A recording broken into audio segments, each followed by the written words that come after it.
안녕하십니까. 차세대 유니콘 K 플랫폼의 가치를 조망한다 전문가 토론에 와주신 여러분 감사합니다.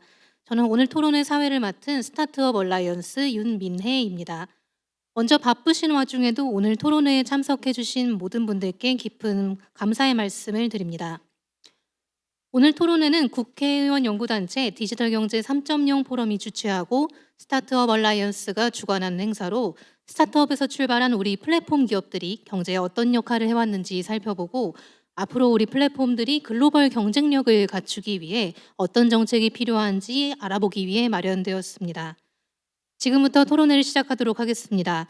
먼저 국민의례가 있겠습니다. 모두 자리에서 일어나 정면에 국기를 향해 서주시기 바랍니다. 국기에 대하여 경례.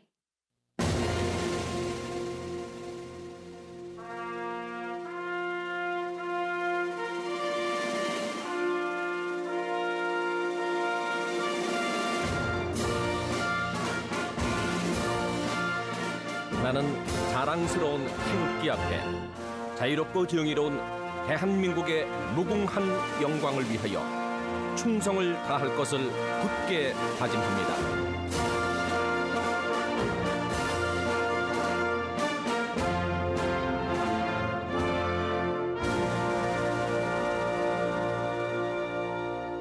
바로 애국가 제창은 생략하도록 하겠습니다. 모두 자리에 앉아주시기 바랍니다. 네, 다음은 바쁘신 의정 활동에도 불구하고 현장에 참석해 주신 분들의 환영의 말씀을 들어보도록 하겠습니다. 현장에 국회 디지털경제 3.0 포럼의 공동대표이신 김종민 의원님께서 자리해 주셨는데요. 먼저 김종민 의원님께 환영사의 말씀 전해 듣겠습니다. 박수로 모시겠습니다.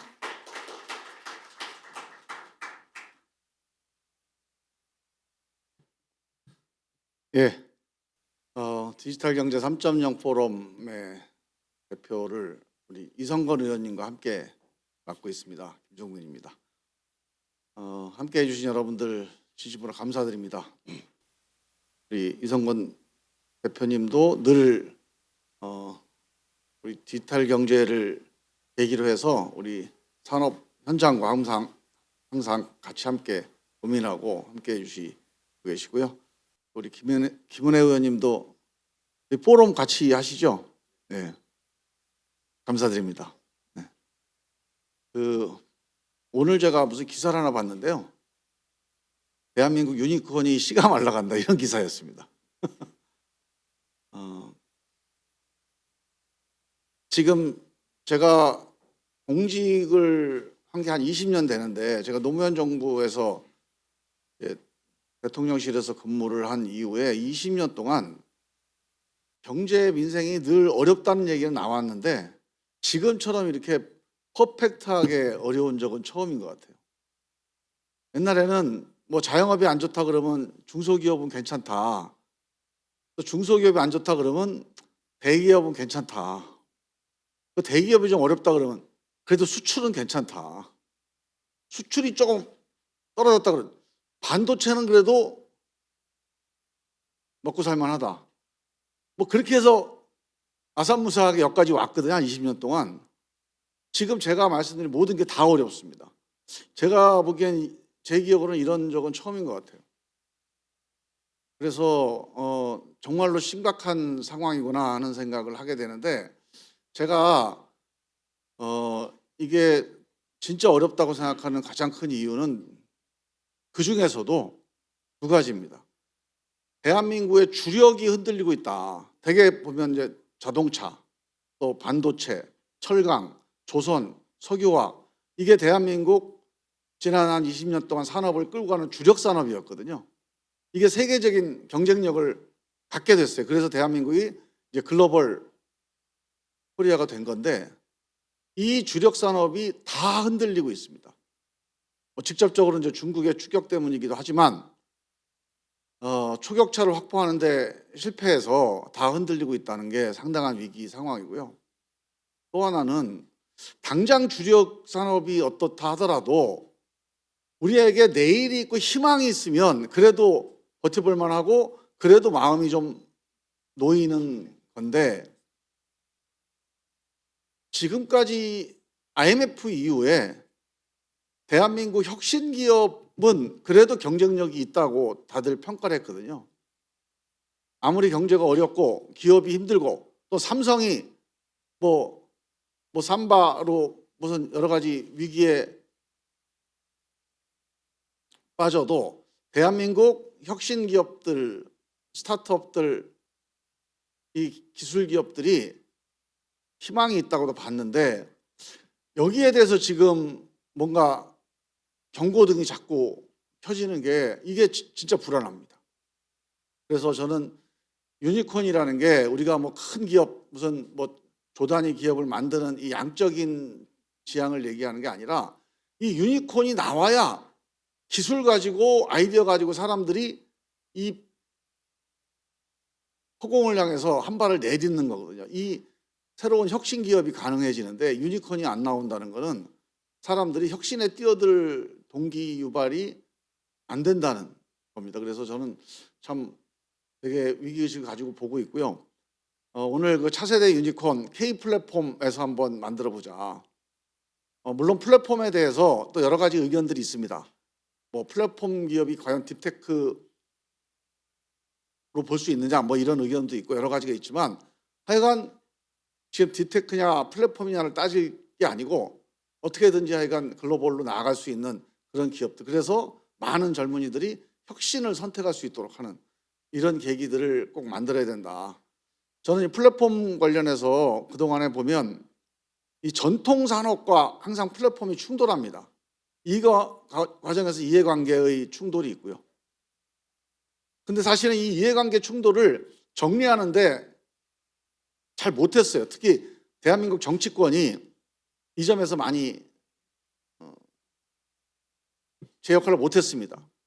서로 의견이 다르고 이해가 충돌할 때 이 차이가 있을 때 차이를 넘어서서 함께 전진할 수 있는, 함께 공존할 수 있는 길을 이게 사실 정치의 민주공화국 정치의 본질인데 정치 자체가 이런 능력이 없다 보니까 이 현장의 이해관계의 충돌을 중재하거나 아니면 해결하는 거는 뭐 더 역할을 못하는 상황이 돼버린 거죠. 그런 점에서 너무 안타깝기도 하고 분발을 해야겠다는 생각도 드는데요. 하여간 이 K 플랫폼이 이런 새로운 이해 충돌을 넘어서서 이해관계는 다르지만 공존할 수 있는, 함께 전진할 수 있는 그런 콩그레스의 길을 만들어내는 그런 길을 한번 좀 지혜를 좀 모아봤으면 좋겠다. 그리고 그런 과정에서 우리 이성건 의원님과 또 우리 김은혜 의원님 오늘 여기 오신 분들은 훌륭하신 분들입니다. 이런 역할을 하실 수 있는 분들이라고 생각하시고 많은 의견들 주시기 바랍니다. 감사합니다. 네, 감사합니다. 다음은 마찬가지로 디지털경제 3.0 포럼의 공동대표이시죠. 국민의힘 이성건 의원님께 격려의 말씀 듣겠습니다. 큰 박수 부탁드립니다. 네, 반갑습니다. 부산 사학압을 지역구로 두고 있고 저는 행정안전위원회 또 정보위원회 간사를 맡고 있습니다. 이성건이라 하고요. 방금 김종민 의원님하고 같이 공동대표로 있습니다. 디지털경제 3.0. 이게 뭔지 잘 모르시는 분도 있을 것 같아서 짧게 조금 말씀을 드리면 과거의 전통 산업이 아닌 신기술과 신산업, 그러니까 AI라든지 빅데이터, 블록체인 이러한 새로운 부분에 대한 의원들 연구를 통해서 최대한 지원을 아끼지 않으려고 하는 취지에서 모인 단체가 국회의원 연구 모임이 디지털경제 3.0이라는 단체고요. 이번 주제 발굴은 우리 존경하는 김종민 의원님께서 주제 발굴을 좀 해주셔서 이렇게 개최가 되었고요. 또 저희들 포럼과 함께 스타트업 얼라이언스 센터장을 맡고 계시는 또 이기대 대표님을 통해서 이렇게 공동 개최하게 되었습니다. 아주 의미가 있는 그런 행사라고 생각을 하고요. 김종민 의원님도 말씀을 하셨습니다만 저는 요즘 들어와서 너무 불안하고 걱정이 되게 심합니다. 제가 17대 때 2004년에 국회의원을 했었는데요. 그때도 제가 산업자원위원회에 있었기 때문에 전통산업 지원만 하면 다 되는 것 같은 그런 시대적 분위기였습니다. 근데 제가 지금 불안한 건 뭔가 하면 대한민국의 경제 성장률이 이제 뭐 갈수록 계속 떨어지고 올라갈 기미가 없고 잠재 성장률은 더더욱 그렇습니다. 왜 이럴까? 그래서 제가 생각을 해보니까 과거에 우리의 경제 전략, 성장 전략이라는 것은 추격자 전략이었습니다. 다른 나라가 잘하는 선진국이 잘하는 산업들, 처음에는 노동집약적인 산업이었겠지만 그 이후에는 자동차, 조선, 석유화학이라든지 중화학고급들, 그 다음에는 IT 시대를 조금 들어가면서 반도체, 이렇게 남보다 다른 나라가 잘하는 걸 빨리 얼마만큼 모방을 잘해서 가느냐, 그런 추격자 전략으로 해서 경제 성장을 해왔지만 지금은 시대가 완전히 그야말로 디지털 경제 3.0의 시대이기 때문에 이제는 빅데이터라든지 AI와 같은 것과 접목이 안 되면 추격자 전략을 구사할 수 없는 그런 시대로 와 있기 때문에 이제 성장이 안 된다고 생각을 합니다. 그런 의미에 있어서 세계적으로는 이미 한국과 글로벌 빅테크를 가지고 있는 국가들 간에는 초격차가 벌어질 것 같은 불안감, 이게 제가 가지고 있는 불안감입니다. 기울어진 운동장에서 승부를 우리 기업들이 해야 되는데, 그런 의미에서 우리 포럼이 K 이 플랫폼을 통해 가지고 유니콘 기업을 만들어 보겠다는 그런 취지에서 저희들이 이런 행사를 개최하게 되었고요. 앞으로 중요한 것은 얼마나 많은 플랫폼 그 안에서 데이터를 많이 사실은 각 기업들한테 제공하는 게 저는 아주 중요하다고 생각을 하고, 정부가 가지고 있는 규제를 최대한 완화해야 된다고 생각을 합니다. 규제가 없어도 문제지만 규제가 많음으로 인해서 혁신이 일어날 수 없기 때문에 데이터와 이 혁신이 가능하도록 규제 완화를 어떻게 하는가가 제가 고민하는 과제이고요. 그런 의미에서 오늘 이 주제에 맞게 총론만 얘기할 게 아니고 웹툰이라든지 외식 산업과 관련된 강론에 들어가서 오늘 또 목소리를 듣고 제도적으로 개선할 부분을 찾아내는 게 저희들의 역할이라고 오늘 생각을 하고, 오늘 기조 발제부터 시작을 해서 토론해 주시는 분들의 얘기를 잘 경청하도록 하겠습니다. 그리고 또 우리 포럼의 같은 회원으로 있고 항상 모범적으로 공부를 열심히 하고 있고 정책적 고민을 같이 하고 있는 김은혜 의원님도 같이 참여해 주신 점에 대해서 감사의 말씀을 드립니다. 잘 경청하도록 하겠습니다. 고맙습니다. 네, 고맙습니다. 방금 말씀 주신 대로 현장에 또 특별히 디지털 경제 3.0 포럼 정회원이신 국민의힘 김은혜 의원님께서 자리해 주셨습니다. 잠시 모셔서 축하의 말씀 정해 듣겠습니다. 네, 박수 부탁드리겠습니다.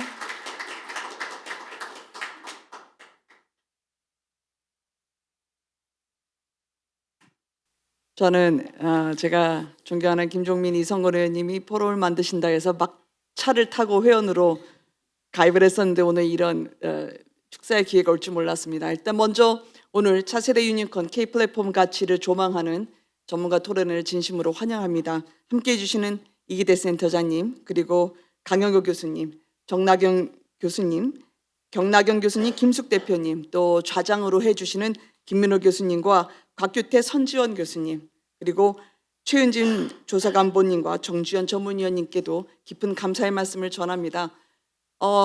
저는 몇 년 전에 통신기업이 있었었는데요. 그때도 플랫폼 기업을 얘기하곤 했었습니다.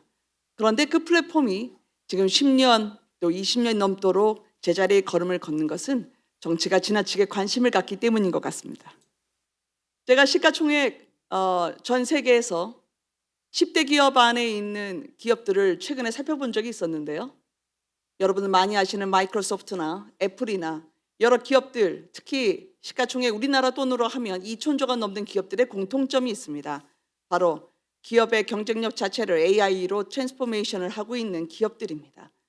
시장은 사실 다리가 3개가 달려서 달려가고 있는데 우리는 지나친 관심과 개입으로 다리를 2개 갖고 있어도 제대로 뛰지 못하는 것은 선택과 집중이 이루어지지 않았기 때문이라고 합니다. 지속 가능성을 이야기한다면 먼저 민간이 뛸 수 있도록 저희가 적절하게 민간의 활력을 불어주는 것이 중요하다고 생각하고요. 그리고 회복 탄력성을 위한다면 정부가 필요할 때 지원을 하고, 그리고 이 스타트업이 3년, 5년의 고비를 넘지 못할 때 손을 잡고 그 고개를 넘도록 하는 것이 역할이라고 생각합니다. 이 포럼을 오기 전에 제가 혹시나 포럼에 한마디를 남기고 가야 된다면 뭘 남기고 가야 될지 AI에게 물어봤습니다. 그랬더니 챗GPT가 많은 말 하지 말고 예산 지원 충분히 하라고 권장을 하더군요. 그래서 특별히 다른 규제보다 필요한 곳에 적시적소에 물을 뿌려서 그 싹이 열매를 틔울 수 있도록 함께 미래를 고민하는 그런 참석자가 되도록 하겠습니다. 축하드립니다. 감사합니다. 네, 감사합니다. 다음으로 주관기관인 스타트업 얼라이언스 이기대 센터장님의 인사 말씀이 있겠습니다. 박수 부탁드리겠습니다.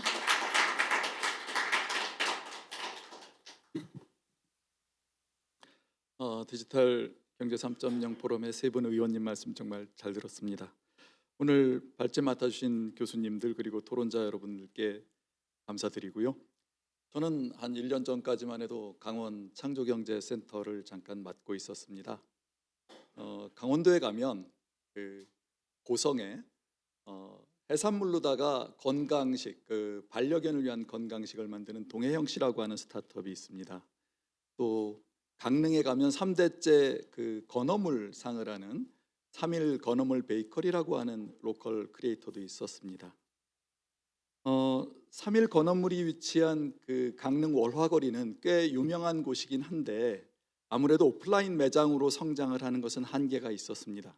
그래서 김태진 대표가 온라인 스마트 스토어에 이제 매장을 열고 첫 해에 한 15억 정도의 추가 매출을 올리는 걸 봤습니다. 그러면 이제 오프라인 매장이 한 50% 정도의 추가 매출이 생긴 거죠. 사실 고성도 수도권에서 생각하면 꽤 멀잖아요. 만약에 온라인 그 솔루션이 없었다면 그 동해형씨도 그 먼 데다가 매장을 내지는 않았을 겁니다. 방금 제 현장 경험을 말씀을 드렸는데요. 여기서 중요하게 제가 공유하고 싶은 거는 자국산 플랫폼 솔루션이 있었기 때문에 우리 기업들에게 최적화된 그런 상관행에 맞는 그런 해법들을 제시할 수 있었다는 그런 걸 말씀드리고 싶고요. 또 플랫폼이라는 게 저는 지금 그냥 온라인 커머스만 말씀드렸는데 판매자만 있는 게 아니라 구매자도 있고 페이먼트 하시는 그 핀테크도 있을 테고 또 뭐 AI 추천 엔진도 있고 물류도 있고 라이더들도 있고 정말 많은 사람들이 많은 일자리가 같이 만들어내는 거대한 생태계 아니겠습니까? 그래서 저는 플랫폼이 우리 경제와 직결되는 굉장히 중요한 산업이라는 점을 다 아시겠지만 한 번 더 강조드리고 인사를 마치겠습니다. 앞으로 어떻게 하면 플랫폼의 긍정적인 부분을 더 많이 강화하고 혹시 문제가 있다면 어떻게 개선할지에 대해서 오늘 토론자 여러분께 많이 배우겠습니다. 감사합니다. 네, 말씀 감사합니다. 다음으로 본격적인 토론회 진행에 앞서 기념사진 촬영을 하도록 하겠습니다. 환영의 말씀 주신 의원님들과 센터장님 그리고 발제자 토론자들께서는 잠시만 앞으로 나와주시기 바랍니다. 그리고 참석자 여러분께서는 잠시만 기다려주시면 감사하겠습니다. 네, 기다려주셔서 감사합니다. 이제 본격적으로 토론을 시작하도록 하겠습니다. 오늘 토론회는 세 분의 발제에 이어 종합 토론을 진행하는 순서로 준비되어 있습니다. 먼저 강영구 한양대학교 파이낸스 경영학과 교수님께서 한국 플랫폼의 경제적 가치와 밸류업 전략이란 주제로 토론회의 문을 열어주시겠습니다. 교수님께 큰 박수 부탁드리겠습니다. 예, 안녕하십니까. 이렇게 좋은 자리에 발표를 할 수 있게 해주셔서 정말 영광입니다. 김종민 의원님과 이성건 의원님께서 굉장히 중요한 화두를 말씀하셨습니다. 사실 우리나라 잠재 경쟁 성장률이 1%로 떨어졌고요. 아주 충격적입니다. 그리고 더 문제는 미래의 한국의 비즈니스 모델이 보이지 않는다는 점입니다. 이걸 어떻게 할지 우리 모두 머리를 맞대야 한다고 생각합니다. 근데 김은혜 의원님께서 굉장히 좋은 말씀을 해주셨어요. 선택과 집중이라는 말씀을 해주셨는데요. 뭐 우리나라 인공지능 전략도 그렇고 성장 전략도 그렇고 모든 걸 다 잘하겠다는 것 같습니다. 제가 이제 경영학이 전공인데요. 모든 걸 다 잘하겠다는 건 이제 전략이 아니거든요. 전략의 기본은 선택과 집중입니다. 선택과 집중이었기 때문에 우리나라 아직 성장 전략, 특히 인공지능 분야에 전략이 없지 않나는 생각이 들고요. 오늘 이 자리에서 우리가 전략을 찾을 수 있을 거라고 저는 생각합니다. 그리고 플랫폼이 그 키워드라고 생각합니다. 먼저 우리가 플랫폼이 뭔가 정의를 해야 된대요.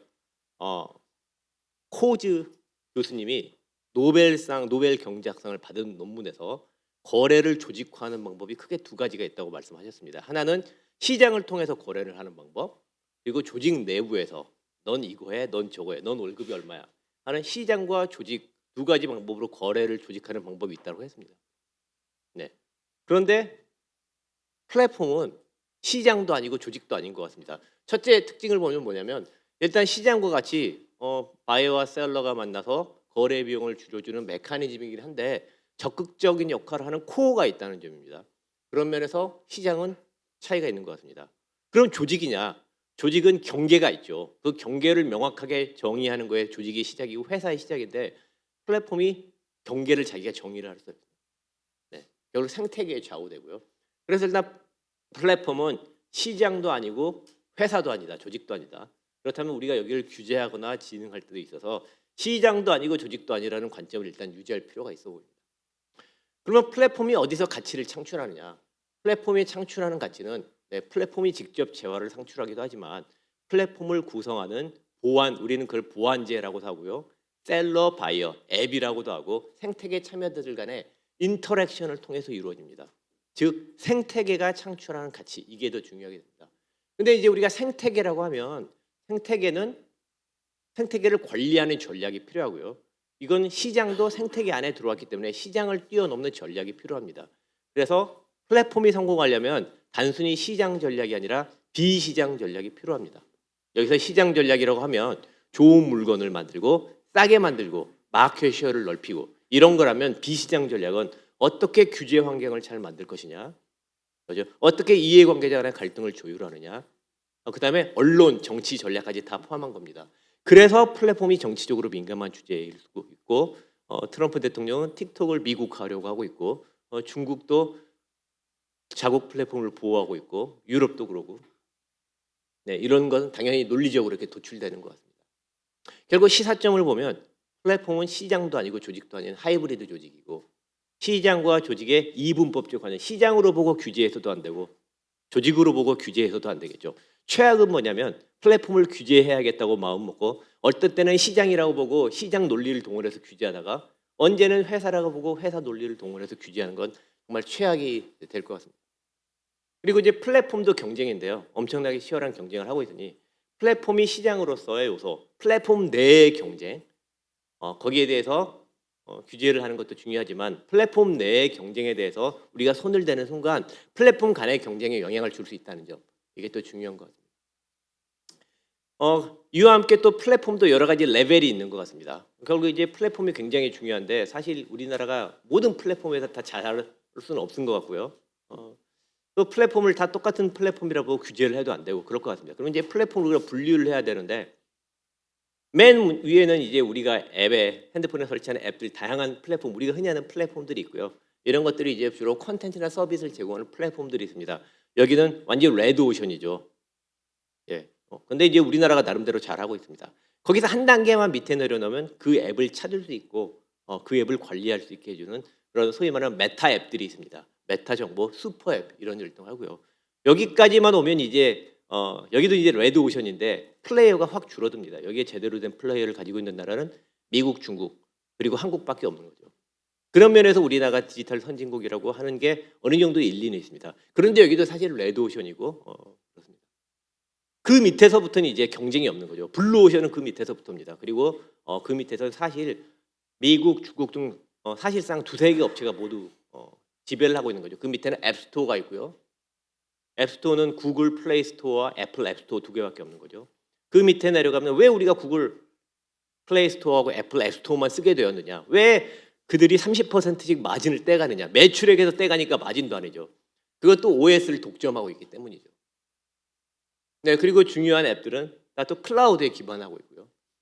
그 밑에 물론 인프라들이 있습니다. 여기는 이제 플레이어들이 몇 개 없는 거죠. 그리고 이들에 의해서 사실 상위에는 컨텐츠나 서비스, 그다음에 네이버, 카카오 등 메타 정보 앱들도 모두 사실상 기술적인 정부의 규제보다 더 무서운 기술적인 규제를 글로벌 진정한 빅테크들한테 당하고 있는 거죠. 우리나라 플랫폼 보고 빅테크라고 하는데요. 이렇게 엄연히 레벨이 다르고 그런데 똑같은 빅테크라고 하는 것 자체가 저는 굉장히 문제가 있다고 생각됩니다. 이렇게 플랫폼을 구분해 놓고 보니 현재 AI 생태계하고 정확히 대응되는 것 같습니다. AI가 파괴적 혁신이라고 하는데요. 지금까지 파괴적 혁신은 기존의 플레이어들을, 기존의 리더들을 무너뜨리는 패턴이 있었는데 AI는 산업혁명을 능가하는 파괴적인 혁신이라고 하는데 기존의 플레이어들을 더 강화시키고 있는 그런 특징이 있습니다. 바로 그 이유는 AI 이코시스템이 정확히 플랫폼과 겹치기 때문이고 플랫폼의 강자가 구조적으로 AI를 잘할 수밖에 없는 구조이기 때문에 결국 우리나라가 이제 AI 전략이 중요하고 그런데 우리가 AI를 잘하려면 플랫폼에 강해야 플랫폼의 경쟁력을 가져야 될 수밖에 없다는 점. 다행히 AI의 플랫폼화는 빠른 속도로 진행 중입니다. 빠른 속도로 진행 중이라는 건 첫째 아직 우리가 기회가 있다. 두 번째는 뭐냐면 기회는 있는데 기회의 문이 굉장히 빨리 닫히고 있다라는 점입니다. AI도 플랫폼화돼서 맨 위에는 AI 앱들이 있고요. 그 밑에는 그 앱들을 연결시키는 기술 파트너들이 있고 현재는 없는데 앱스토어가 빠르게 등장할 것으로 예상됩니다. 챗GPT에 가면 GPT 스토어라고 해서 이미 앱스토어라는 개념이 나오고 있는데 다행히 아직 모습을 갖추지 않은 상태인 것 같습니다. 우리나라가 승부를 볼 수 있는 거라고 생각하고요. 여기서 우리가 잘하면 AI 쪽, 플랫폼 쪽에 우리가 엄청나게 큰 잉여를 가져올 수 있는 미래 성장 엔진이 될 수 있다고 생각합니다. 그다음에 기초 모델 및 플랫폼 챗GPT 같은 건데요. 여기는 아시다시피 글로벌 경쟁이 너무 치열합니다. 우리가 포기를 해야 되느냐? 근데 딥식이 불과 80억으로 할 수 있다는 걸 보여줬고요. 그다음에 그 이후에 사람들이 많이 모르지만 스탠포드 대학과 유 워싱턴 대학에서 $6로 만들 수 있다는 걸 약간 농담처럼 보이는데요. $6로도 파운데이션 모델을 만들 수 있다는 걸 보여줘서 이쪽도 우리가 포기하기 안 나는 생각이 듭니다. 그리고 그 밑에는 똑같이 클라우드가 있고 초거대 인공지능 클라우드에 돌아가야만 하고요. 물론 오픈 소스 제 랩탑에 제 맥북에 설치는 할 수 있지만 거기서 생태계를 만들고 그러려면 무조건 클라우드에 가야 되죠. 네, 그래서 이제 클라우드 이쪽도 이제 우리나라가 우리 데이터는 우리가 가지고 있어야 되니까 이것도 전략적으로 키워야 된다고 생각합니다. 그 밑에는 뭐 엔비디아, TSMC 같은 무시무시한 플레이들이 있는 것 같습니다. 그래서 우리가 애플리케이션 위주로 플랫폼 전략을 가지고 우리가 접근을 하면 AI에서도 충분히 승산이 있다고 생각합니다. 너무 기술 중심적으로 가지 않고 빨리 애플리케이션, 플랫폼 전략으로 가서 한 명이라도 더 우리나라 플랫폼과 AI를 쓰도록 만들어서 거기서 사용자 데이터가 모이고 거기서 비어있는 부분에서 앱스토어 등의 승부를 맞으면 우리나라가 충분히 AI 강국이 될 수 있다고 생각합니다. 플랫폼이 왜 중요하냐면 자 우리가 AI를 만들 때 제일 중요한 게 아시다시피 데이터입니다. 그러면 데이터를 어디서 구하느냐? 우리가 구할 수 있는 퍼블릭 데이터는 이미 다 사용이 된 상태입니다. 그러면 이제 인풋 데이터에서 차별을 하려면 남들은 가지고 있지 않은 데이터가 있어야 되겠죠. 그게 뭐냐면 예를 들어서 인스타그램의 팔로우 데이터, 라이크 데이터, 추천 데이터, 알람 설정 데이터 이런 겁니다. 그런 것들은 인스타그램이나 페이스북, 유튜브가 공유를 안 해주겠죠. 챗GPT 퍼블릭 데이터로 만들었더라도 그 뒤로 사람들이 챗GPT를 쓰면서 답변을 카피하고 인터랙션하고 이런 건 챗GPT가 공유하지 않을 겁니다. 이런 것들이 인공지능의 경쟁력을 좌우하니까 우리는 좀 부족하더라도 기술적인 완성도를 추구하는 것보다도 애플리케이션 위주의 플랫폼 전략으로 빨리 퍼뜨려서 한 명이라도 더 우리나라 AI를 쓰게 하면서 행동 데이터를 모아서 AI를 만드는 게 맞는 전략이라고 생각됩니다. 이게 이제 우리나라 K망사에도 시사점이 있는데요. 이 부분은 제가 넘어가도록 하겠습니다. 그래서 아까 이제 플랫폼은 이제 시장도 아니고 조직이라고 하니까 이제 다양한 이슈들이 법적인 이슈가 생깁니다. 이 부분의 논쟁도 생략하도록 하겠습니다. 제가 이제 제 발표의 오늘 주제는 결국 그래서 플랫폼이 그렇게 중요한데 얼마나 중요한지 제 전공이 파이낸스니까 금액으로 나오는 거거든요. 제 숫자는 굉장히 보수적인 숫자를 보여드릴 겁니다. 제가 학자라서. 그 전에 우리나라 현재 자본시장 이슈인 핵심 이슈인 밸류업을 먼저 한번 말씀드려야 될 것 같아요. 밸류업에도 플랫폼이 매우 중요합니다. 여기도 정량적인 가치가 있습니다. 이건 간단한 수식으로 제가 보여드릴 수 있는데요. 먼저 우리가 이제 밸류업을 하는 이유는 코리아 디스카운트가 존재하기 때문이죠. 코리아 디스카운트라는 것은 우리나라 주식이 다른 나라 주식보다 싸다는 겁니다. 뭐가 싸다는 거냐? 구체적으로 그걸 우리는 장부가와 시장 가격의 비율, PB 레이시오가 다른 곳보다 낮다. 우리나라는 1 이하다. 거의 1이다. 다른 나라는 3, 4 이러는데 우리는 1이다. 그게 코리아 디스카운트거든요. PB, 시장가와 장부가 비율이 낮다라는 겁니다. PBR을 그러면 PBR이 우리나라가 왜 낮을까 분해하면 PBR은 소위 말하는 PER 가격과 기업이 얼마나 번지 이익의 비율 곱하기 이익과 자산의 비율 자산 가격 ROE로 나눠집니다. 근데 이제 PER은 우리나라가 좀 낮은데 생각보다 낮지 않습니다. 그러면 우리나라가 코리아 디스카운트의 원어는 ROE 결국 우리나라 기업들이 돈을 잘 못 벌기 때문에 코리아 디스카운트 나온다는 거죠. ROE가 낮기 때문입니다. 그럼 ROE는 왜 낮은가? ROE가 왜 낮은지를 또 분해할 수 있어요. 또 분해하면 ROE는 영업이익 네, 그 다음에 자산 회전율, 그 다음에 레버리지, 부채 비율 세 가지로 나눌 수 있습니다. 그러면 세 가지 중에 뭐가 낮아서 우리가 안 되는 거냐? 뭐 어떻게 하면 코리아 디스카운트를 없앨 수 있겠느냐? 하나씩 보면요. 첫 번째 영업이익률이 낮다. 이건 뭐냐면 아이폰의 영업이익률은 높은데 갤럭시의 영업이익률은 낮죠. 그 차이입니다. 갤럭시를 아이폰처럼 만들면 되는 거죠. 매우 어려운 일입니다. 정부가 특별히 뭘 하긴 힘든 것 같아요. 네. 기본적으로 영업이익률이 높으려면 기업이 핵심적인 남들이 따라하기 힘든 핵심적 전략적 자산이 있고 그 전략적 경쟁 우위를 보호할 수 있는 일종의 해자, 모트가 있어야 된다는 것입니다. 그걸 정부가 도와주기 쉽지 않습니다. 그다음에 에코티 멀티플라이어, 레버리지는 우리나라가 이제 레버리지도 낮고 이것도 중요한 짓인데 이건 순수하게 파이낸스 이슈이기 때문에 제가 넘어가도록 하겠습니다. 자, 이 에셋 턴오버가 중요한데 이 에셋 턴오버는 뭐냐면 우리가 가진 자산을 얼마나 효율적으로 사용해서 매출을 많이 일으킬까 하는 것입니다. 우리나라 기업들은 에셋 턴오버, 자산 회전율이 굉장히 낮습니다. 그 이유는 우리나라가 일단 제조업 중심이라는 그런 특성도 있기 때문이죠. 그런데 플랫폼 기업을 보시면 이게 굉장히 높습니다. 왜 그런지 한번 생각해 보시면 우버, 전 세계에서 가장 큰 모빌리티 기업입니다. 근데 우버는 자동차를 몇 개 가지고 있냐면 한 대도 안 가지고 있지는 않겠지만 사실상 자동차 없이 세계 최대의 모빌리티 기업이 된 거죠. 그러니까 이제 비즈니스 측면에서 자산이 0이니까 에세트는 무한대네요. 그렇죠? 에어비앤비 세계 최대의 숙박 업체인 거죠. 어느 호텔 체인도 단 하나의 호텔도 가지고 있지 않은 거죠.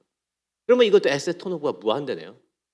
그러니까 우리가 코리아 디스카운트 해결하는 좋은 방법은 가장 좋은 방법은 이런 플랫폼 기업만 몇 개 나와서 에셋 턴오버가 높은 비즈니스 구조상 에셋 턴오버가 높을 수밖에 없는 거죠. 플랫폼이 아까 말씀드렸다시피 바이어 셀러를 매칭시키는 시장이니까요. 그런 게 몇 개만 나오면 코리아 디스카운트 쉽게 해결될 수 있을 것 같습니다.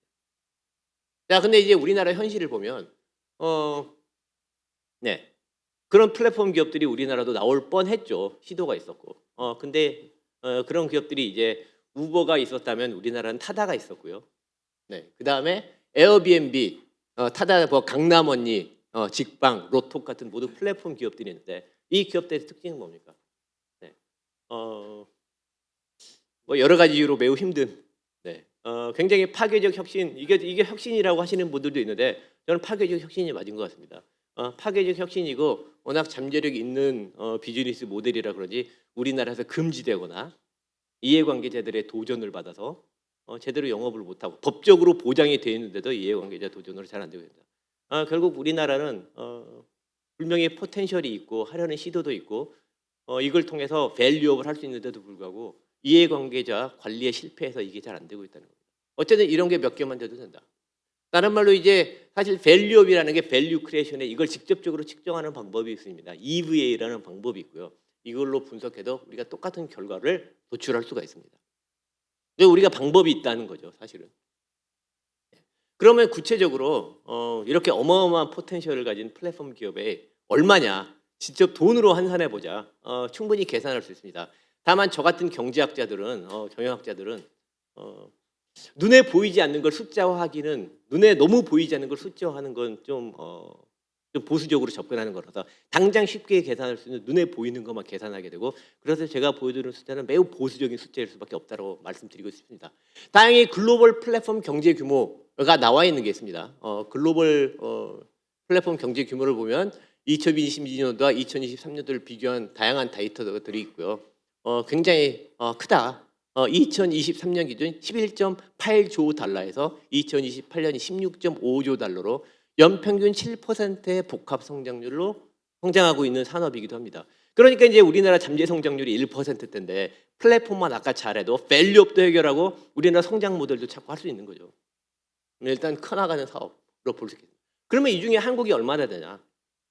정확한 수치는 우리가 알 수 없지만 다행히 우리나라가 IT 강국이고 우리나라가 차지하는 글로벌 GDP에서 IT가 대략 3.6% 정도 됩니다. 그러니까 여기에 3.6%를 곱하면 우리가 나오는 거고 2023년 기준으로 봤을 때 500 빌리언 달러 정도 되는 거죠. 대략 한 800조 정도라고 생각합니다. 800조면 어마어마한 거죠. 자, 우리나라 800 빌리언인데 우리나라 GDP가 1.7 트릴리언이니까 우리나라 GDP의 플랫폼 경제 규모가 우리나라 GDP의 3분의 1 정도라고 생각하시면 되겠습니다. 우리나라 GDP의 3분의 1이요. 근데 이제 이렇게 비판하실 수 있을 것 같아요. GDP는 소위 말하는 경제에서 플로우 베리어블이고 이건 스톡 베리어블인데 1대1 비교가 되냐. 플로우 대 플로우로 비교를 하면요. 플랫폼 경제가 보수적으로 플랫폼 경제가 차지하는 부가가치가 대략 10%라고 하면 결국 우리나라 GDP의 플로우로 비교를 해도 30분의 1은 된다는 겁니다. 보수적으로 봐서. 굉장히 큰 규모. 굉장히 큰 규모 우리나라 플랫폼이 크구나, 중요하구나라는 걸 하는데 그럼 글로벌 비교를 해보면 또 글로벌 비교로 하면 우리나라 플랫폼들은 우리가 익히하는 진정한 빅테크에 비교해서 사실 100분의 1 규모인 거거든요. 사실 아시다시피 뭐 애플이나 엔비디아 뭐 이런 마이크로소프트는 이미 회사 가치 자체가 우리나라 GDP보다 큰 그렇습니다. 그래서 우리나라가 이렇게 GDP의 3분의 1을 차지하는 큰 거라고 하지만 글로벌 빅테크에 비하면 정말 아무것도 아니다. 그러니까 우리는 플랫폼 경제의 가치거든요. 근데 한 회사의 주가만 해도 훨씬 크다는 거죠. 그래서 그 중요성에 비교해서 우리가 아직 커나갈 여지는 있고 그럼에도 불구하고 우리나라는 좀 더 이렇게 빅테크와 비교하면 그렇죠. 이게 탑 100 월드와이드 플랫폼이라고 이렇게 돼 있는데 여기서 우리나라 플랫폼들은 뭐 보이지도 않는 것 같습니다. 이건 굉장히 중요한 시사점을 주는 것 같아요. 우리나라 플랫폼 매우 중요하고 미래 성장 모델 찾는 데 중요하고 밸류업에도 중요한데 막상 앞에 제가 설명 다 드렸다시피 플랫폼의 계층 구조를 봐도 우리나라가 진짜 중요한 데서는 우리가 활약을 못하고 있다. 진짜 빅테크, 글로벌 빅테크에 비교해서는 질적인 차이가 있다. 우리나라 핀테크들은 비즈니스 모델 질적인 측면으로 봐도 빅테크라고 할 수 없다. 네. 그리고 사이즈로 받아서 100분의 1인데 구글도 빅테크고 카카오도 빅테크라고 하면 100분의 1도 안 되죠. 이건 뭐 둘 다 빅테크로 하기는 민망한 수준인 것 같습니다. 네. 그리고 좀 더 우리가 내로우다고 해서 아까 김 의원님께서 또 이 의원님께서 이제 특히 산업을 강조해서 콘텐츠 분야로 이렇게 우리가 모든 산업 분야로 다 플랫폼이 얼마나 중요한지를 우리가 하나하나 우리가 분석할 수 있습니다. 플랫폼만 따지고 봐도 플랫폼의 퓨어한 그러니까 다른 거 다 빼고 퓨어한 알고리즘 가치만 해도 한 11%, 제 계산으로는 한 11% 정도 되는 것 같습니다. 11% 정도 되는 거예요. 네. 그래서 한국 콘텐츠 산업 전체의 가치 중에 오로지 알고리즘의 가치만 해도 한 2%가 넘어가는 것 같습니다. 그리고 콘텐츠 산업 하나만 봐도 음원, 스토리, 영상 플랫폼만 분석으로 해봤을 때 뭐 생산 유발 효과, 감흥도, 영향력 이렇게 하면 규모가 굉장히 큰 숫자가 이렇게 나오게 되었습니다. 사실 아시다시피 이제 우리나라 콘텐츠 산업 같은 경우도 뭐 우리나라 한류라고 해서 K 콘텐츠라고 우리가 말을 하는데 아시다시피 영상 쪽은 위기인 거죠. 드라마, 영화 쪽은 굉장히 위기이고 거기에는 구조적인 이슈가 있습니다. 우리나라 넷플릭스 같은 거 없애놓고 그런데 당장 이게 한 가지 예시인 거죠. 우리나라가 이제 플랫폼 산업의 콘텐츠 산업의 강자라고 하는데 막상 그걸 디스트리뷰터라서는 플랫폼이 없으니 한국 K 콘텐츠 자체가 이제 위기에 빠져 있는 거죠. 영상 같은 경우 그것만 봐도 우리나라 플랫폼이 얼마나 중요한지 우리가 알 수 있는 것 같습니다. 그에 비교해서 웹툰이나 음악은 우리나라 어느 정도 플랫폼이 있죠. 특히 웹툰에서는 우리가 넷플릭스예요. 그렇죠? 그러니까 웹툰은 이제 우리나라 잘하고 웹툰이나 음악은 우리가 별로 걱정을 안 하죠. 영상을 걱정하죠. 왜냐하면 플랫폼이 없으니까. 이건 봐도 이제 플랫폼의 경제적 가치가 얼마나 큰지는 알 수 있을 것 같습니다. 뭐 여러 가지 결론이 있는데요. 여기서 제 결론을 말씀드리고 발표를 마치고 있습니다. 첫째, 우리나라 플랫폼 경제의 가치는 매우 크다. 3분의 1, GDP의 3분의 1에 해당하는 만큼 플랫폼 경제 자체는 매우 크고요. 하지만 그렇게 큼에도 불구하고 글로벌 빅테크 플레이어와 비교하면 100분의 1 규모에 불구하고 특히 질적인 비즈니스 모델 차이로 보면 하이어라키로 보면 굉장히 우리는 열 위에 있어서 비즈니스 모델 양적으로나 질적으로나 비교가 되지 않은 수준이다. 그럼에도 불구하고 플랫폼은 빨리 성장하는 분야고 밸류업에도 중요하고 그래서 우리가 플랫폼을 키워야 한다. 특히 플랫폼은 asset light 모델이기 때문에 플랫폼 기업 몇 개만 잘 나와도 우리는 밸류업 등 중요한 문제를 해결할 수 있다. 그런데 우리는 그 플랫폼에 대해서 플랫폼의 그 혁신의 특성상 이해관리자 관계가 중요한데 이해관계자 관리가 제대로 안 돼 있어서 그런 혁신들이 플랫폼들이 제대로 커가지 못하고 굉장히 어려움을 겪고 있다. 규제적인 이슈도 있고 정치에서 이해관리자 관리가 이제 정치 어떤 건 룰인데 그 부분의 어떤 한계 이런 것들이 중요한 이슈가 아닌가 생각됩니다. 그래서 아까 김은혜 의원님 말씀하셨다시피 이런 것들만 잘 우리가 해결되면 충분히 성장 엔진을 찾고 있고 밸류업을 하고 인공지능 강국이 될 수 있다라고 생각합니다. 감사합니다.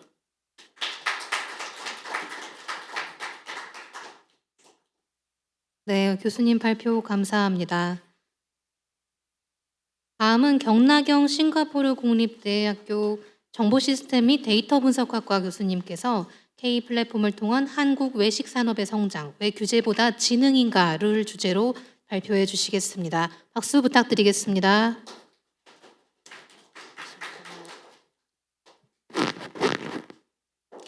네, 안녕하십니까. 저는 싱가포르 국립대학교에서 일하고 있는 경나경이라고 하는데요. 오늘 저를 이제 초대해 주셔서 너무 감사드리고 불러주신 그 의미를 생각을 해보면 싱가포르는 어떻게 잘하고 있는가, 그래서 한국과는 어떤 차이가 있고 어떤 방향으로 나아가는 것이 좋을까, 이거에 대해서 좀 말씀을 부탁을 받아가지고 거기에 대해서 좀 특히 준비를 했습니다.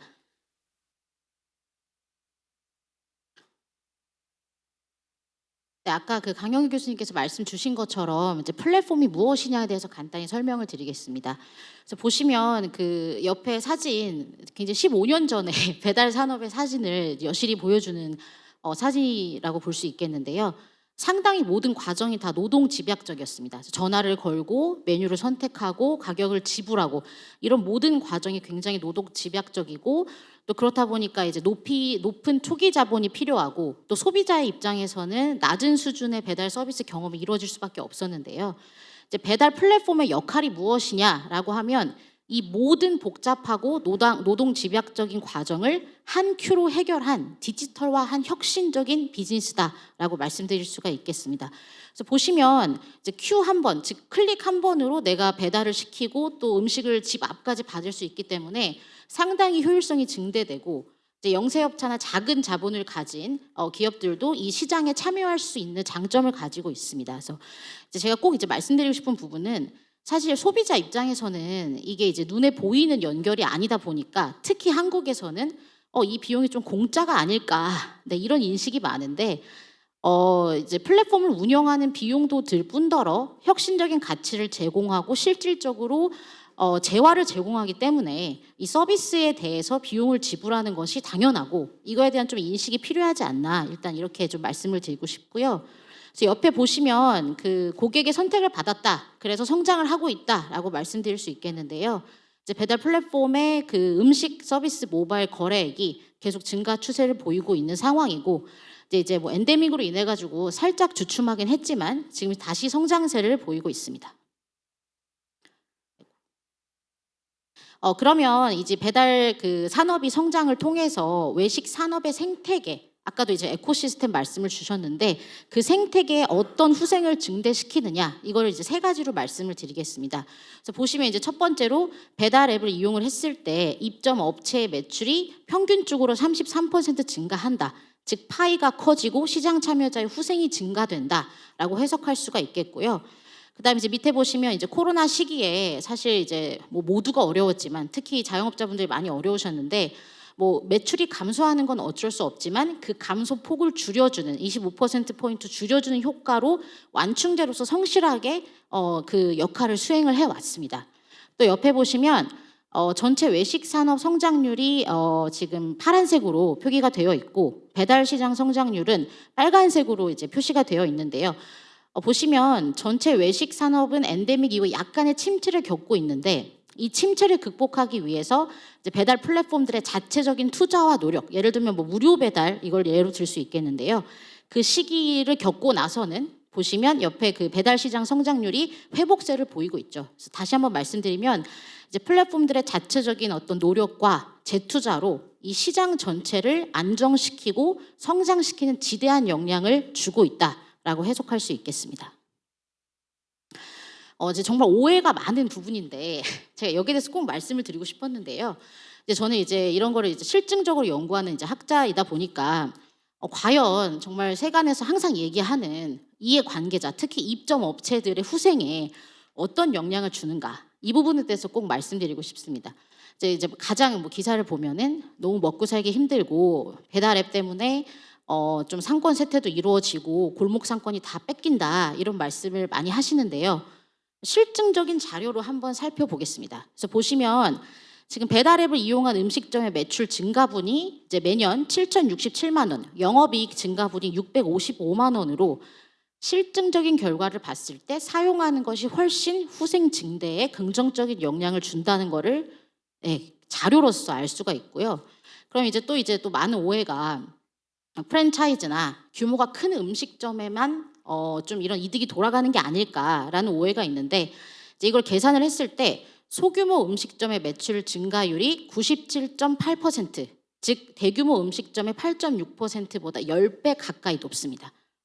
그러니까 그 기존의 세간의 오해와는 다르게 폐점률을 낮추고 매출을 증가시켜주는 효과가 있는데 그게 오히려 소규모 음식점에게 더 크다는 거죠. 그래서 상권 세태를 방어해주고 오히려 골목 상권을 살리는 데 도움을 주는 역할을 하고 있습니다. 그래서 결과적으로 배달 플랫폼이 산업 자체의 성장도 가져오지만 이해 당사자 중에 가장 중요한 이해 당사자, 입점 업체에게도 후생 증대 효과를 확실히 주고 있다라고 과학적인 자료가 얘기하고 있습니다. 그다음에 두 번째 이제 라이더에게 어떤 영향을 주느냐. 이제 첫 번째 블랙 포인트에 있는 가장 이제 직관적인 수생 증대인데요. 일자리가 많이 창출된다. 지금 현재 이제 라이더 종사자가 한국이 42만 시대가 될 거라고 얘기를 하고 있는데 그 자체가 새로운 수입 창출의 수단 그리고 일자리를 늘리는 역할을 잘 수행하고 있다라고 보시면 좋을 것 같고요. 그리고 이제 다음으로 이 일자리만 늘어나는 게 아니라 이를 수행하고 계시는 라이더 분들이 안정적으로 또 이제 고정적으로 수입을 잘 벌 수 있게 플랫폼들이 많은 투자를 하고 있는데요. 이제 그 오른쪽에 보시는 왼쪽에 보시는 그 결과는 배달의 민족 라이더 데이터를 이제 제가 같이 연구를 하고 있어서 실증적으로 분석을 했을 때의 결과인데, 이제 일반 배차보다 AI를 활용을 했을 때 사고가 날 확률이 64%나 감소합니다. 즉 안정적으로 배달할 수 있게 도움을 준다는 거죠. 그리고 옆에 보시면 AI의 묶음 배달, 그러니까 한 집 배달하고 또 주문 잡고 한 집 배달하는 것보다 AI가 이렇게 묶어가지고 배달을 할 수 있게 해줬더니 월 수입이 5.1%포인트 증가한다는 결과가 있습니다. 그래서 정리를 하면 이해 관계자인 라이더에게도 후생 증대의 역할을 충실하게 수행하고 있다라고 평가할 수가 있겠습니다. 또 다른 노력을 하고 있는, 사실 이거 일부 정부의 역할입니다. 산업을 진흥시키고 이제 부스트업하는 역할인데, 예를 들면 뭐 배민 아카데미, 뭐 장사에 필요한 기본 지식이나 뭐 컨설팅을 이제 도와주는 프로그램을 운영하고 있고, 또 이제 라이더분들 잘 운전하시라고 뭐 안전 배달을 위한 교육 지원 이런 부분들을 충실히 하고 있고요. 또 보시면 이제 네이버 같은 경우는 푸드 업종 사업자를 위해서 쿠킹 스튜디오나 이런 이제 자원적인 부담을 덜어주는 역할을 수행하고 있고, 이게 사실 이제 다 어떻게 보면 일부는 정부의 역할인데 이거를 상생을 잘 하기 위해서 그리고 이 시스템을 잘 꾸려나가기 위해서 플랫폼들이 노력을 하는 거를 단적으로 보여주는 사례입니다. 그럼 여기에서 이렇게 후생 증대 효과가 있고 산업 자체를 성장시키는 효과가 있는데 이 플랫폼들이 더 잘 살아나가려면 그리고 글로벌 경쟁력을 갖추려면 이제 말씀 주신 것처럼 앞에 이제 개회로 열어주신 것처럼 이 정책적인 환경이 잘 갖춰져야 되는데 이제 안타깝게도 한국의 상황은 그렇지 않습니다. 이제 객관적으로 미독 1캐, 미국, 독일, 일본, 캐나다 해외 국가랑 비교를 했을 때 객관적인 디지털 규제 지수가 2배입니다. 이 말은 뭐냐? 이 환경 자체가 굉장히 경직돼 있다. 이렇게 말씀드릴 수 있겠고요. 그러면 이런 규제가 이루어졌을 때 플랫폼들이 얼마나 좀 어려움을 겪는지 좀 말씀을 드리면 뭐 가장 간단하게 온풀법이 있겠죠. 온풀법이 예고가 됐을 때 그 전후로 네이버가 무려 16.2%의 시총이 상실이 됐습니다. 그래서 이거는 굉장히 큰 상실이죠. 그래서 그리고 이제 플랫폼들도 여기에 대해서 얘기를 하고 있는데요. 아주 보시면 플랫폼 사업자의 90% 이상 대부분이 만약에 플랫폼 규제법이 도입이 되면 국내 기업들에 대한 역차별로 이어지기 때문에 스타트업이나 이런 생태계가 무너지는 뿐만 아니라 현재 잘 하고 있는 기업들도 경쟁력이 악화될 것이다 라고 얘기하고 있고요. 옆에 보시면 이제 플랫폼 사업자들이 생각하는 좀 어려운 점 이런 걸 조사를 했더니 가장 큰 게 이제 낡은 규제.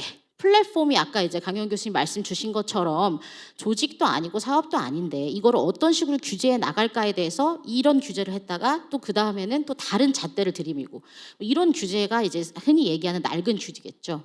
그리고 이제 새로운 규제가 끊임없이 도입된다. 현재 논의되고 있는 뭐 수수료 상한제, 계속 규제가 도입되니까 이 규제에 대응하는 것만으로도 사실 굉장히 힘들 것 같습니다. 그래서 이런 부분들을 좀 경청할 필요가 있다고 생각하고요.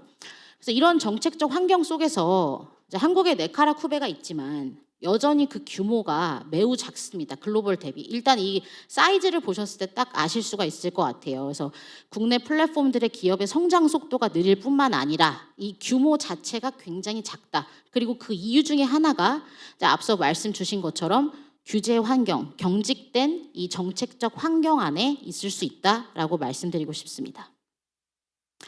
그러면 이제 해외는 어떻게 하고 있느냐, 이 부분에 대해서 말씀을 드리려고 하는데요.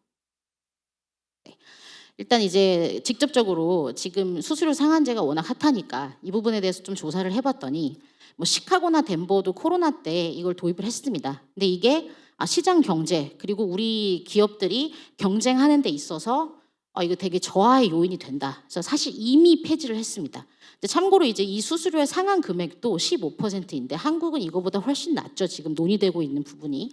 그리고 보시면 이제 도어대시나 우버이츠 같은 이제 공룡 기업들이라고 하는 이 플랫폼들이 이 수수료 상한제를 도입을 하면 시장 경제가 해쳐지기 때문에 이것은 위헌이다라고 해서 소송을 했고 지금 이미 위헌이라고 결정이 났습니다. 즉 뉴욕, 시카고, 덴버에서 다 철회 절차를 밟고 있는 이 규제를 한국에서는 굉장히 강력하게 도입을 하려고 노력하고 있죠. 이런 부분들이 좀 안타깝다는 생각이 들고요. 그리고 이제 다른 또 사진을 또 가져왔는데 이제 미국 컨그레스 하원에서 한국의 디지털 규제 대응 법안이 만약에 이제 발의가 되면 우리 국가가 나서서 보호를 하고 지원을 해주겠다라고 얘기하고 있습니다. 그래서 한국과는 좀 다른 행보를 보여주고 있다는 사실을 말씀드리고 싶고요.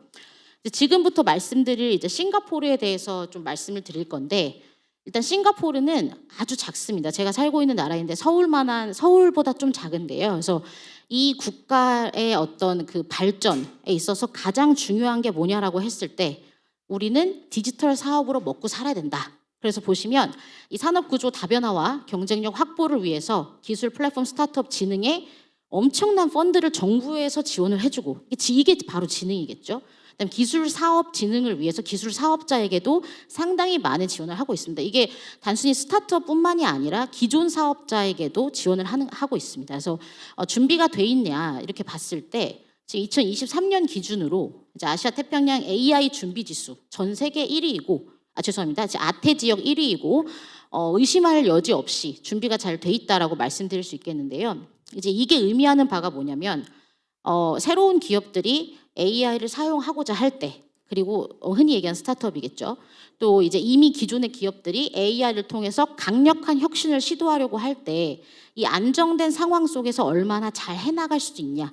이게 준비 지수인데 이 준비 지수가 싱가포르가 1위입니다. 그래서 제가 이 부분에 대해서 좀 준비를 해봤는데요.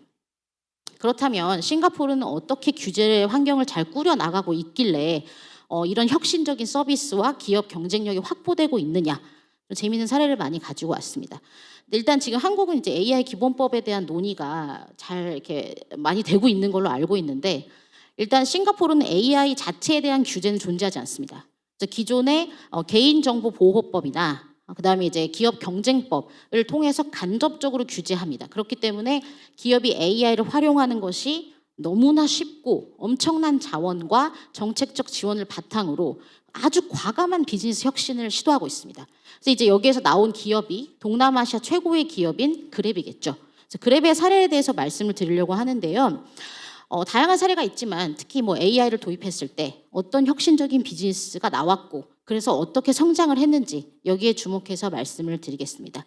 그래서 여기 이제 뭐 동남아 다 한 번씩 뭐 놀러 가 보셨겠지만 주소 체계가 상당히 복잡합니다. 그래서 이제 기사를 부르고 기다려도 못 찾는 경우가 많아요. 그래서 여기서 이제 도입한 서비스가 AI가 사진을 스캔해서 자동적으로 찾아주게 해라.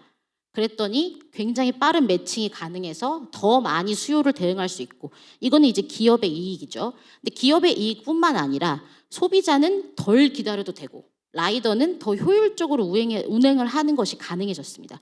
이 말이 뭐냐면 기업이 성장하고 플랫폼이 성장하면 기존의 이제 그 전통적인 비즈니스와는 다르게 이 에코시스템이 성장하면서 후생이 이해 당사자한테 직접적으로 전가됩니다.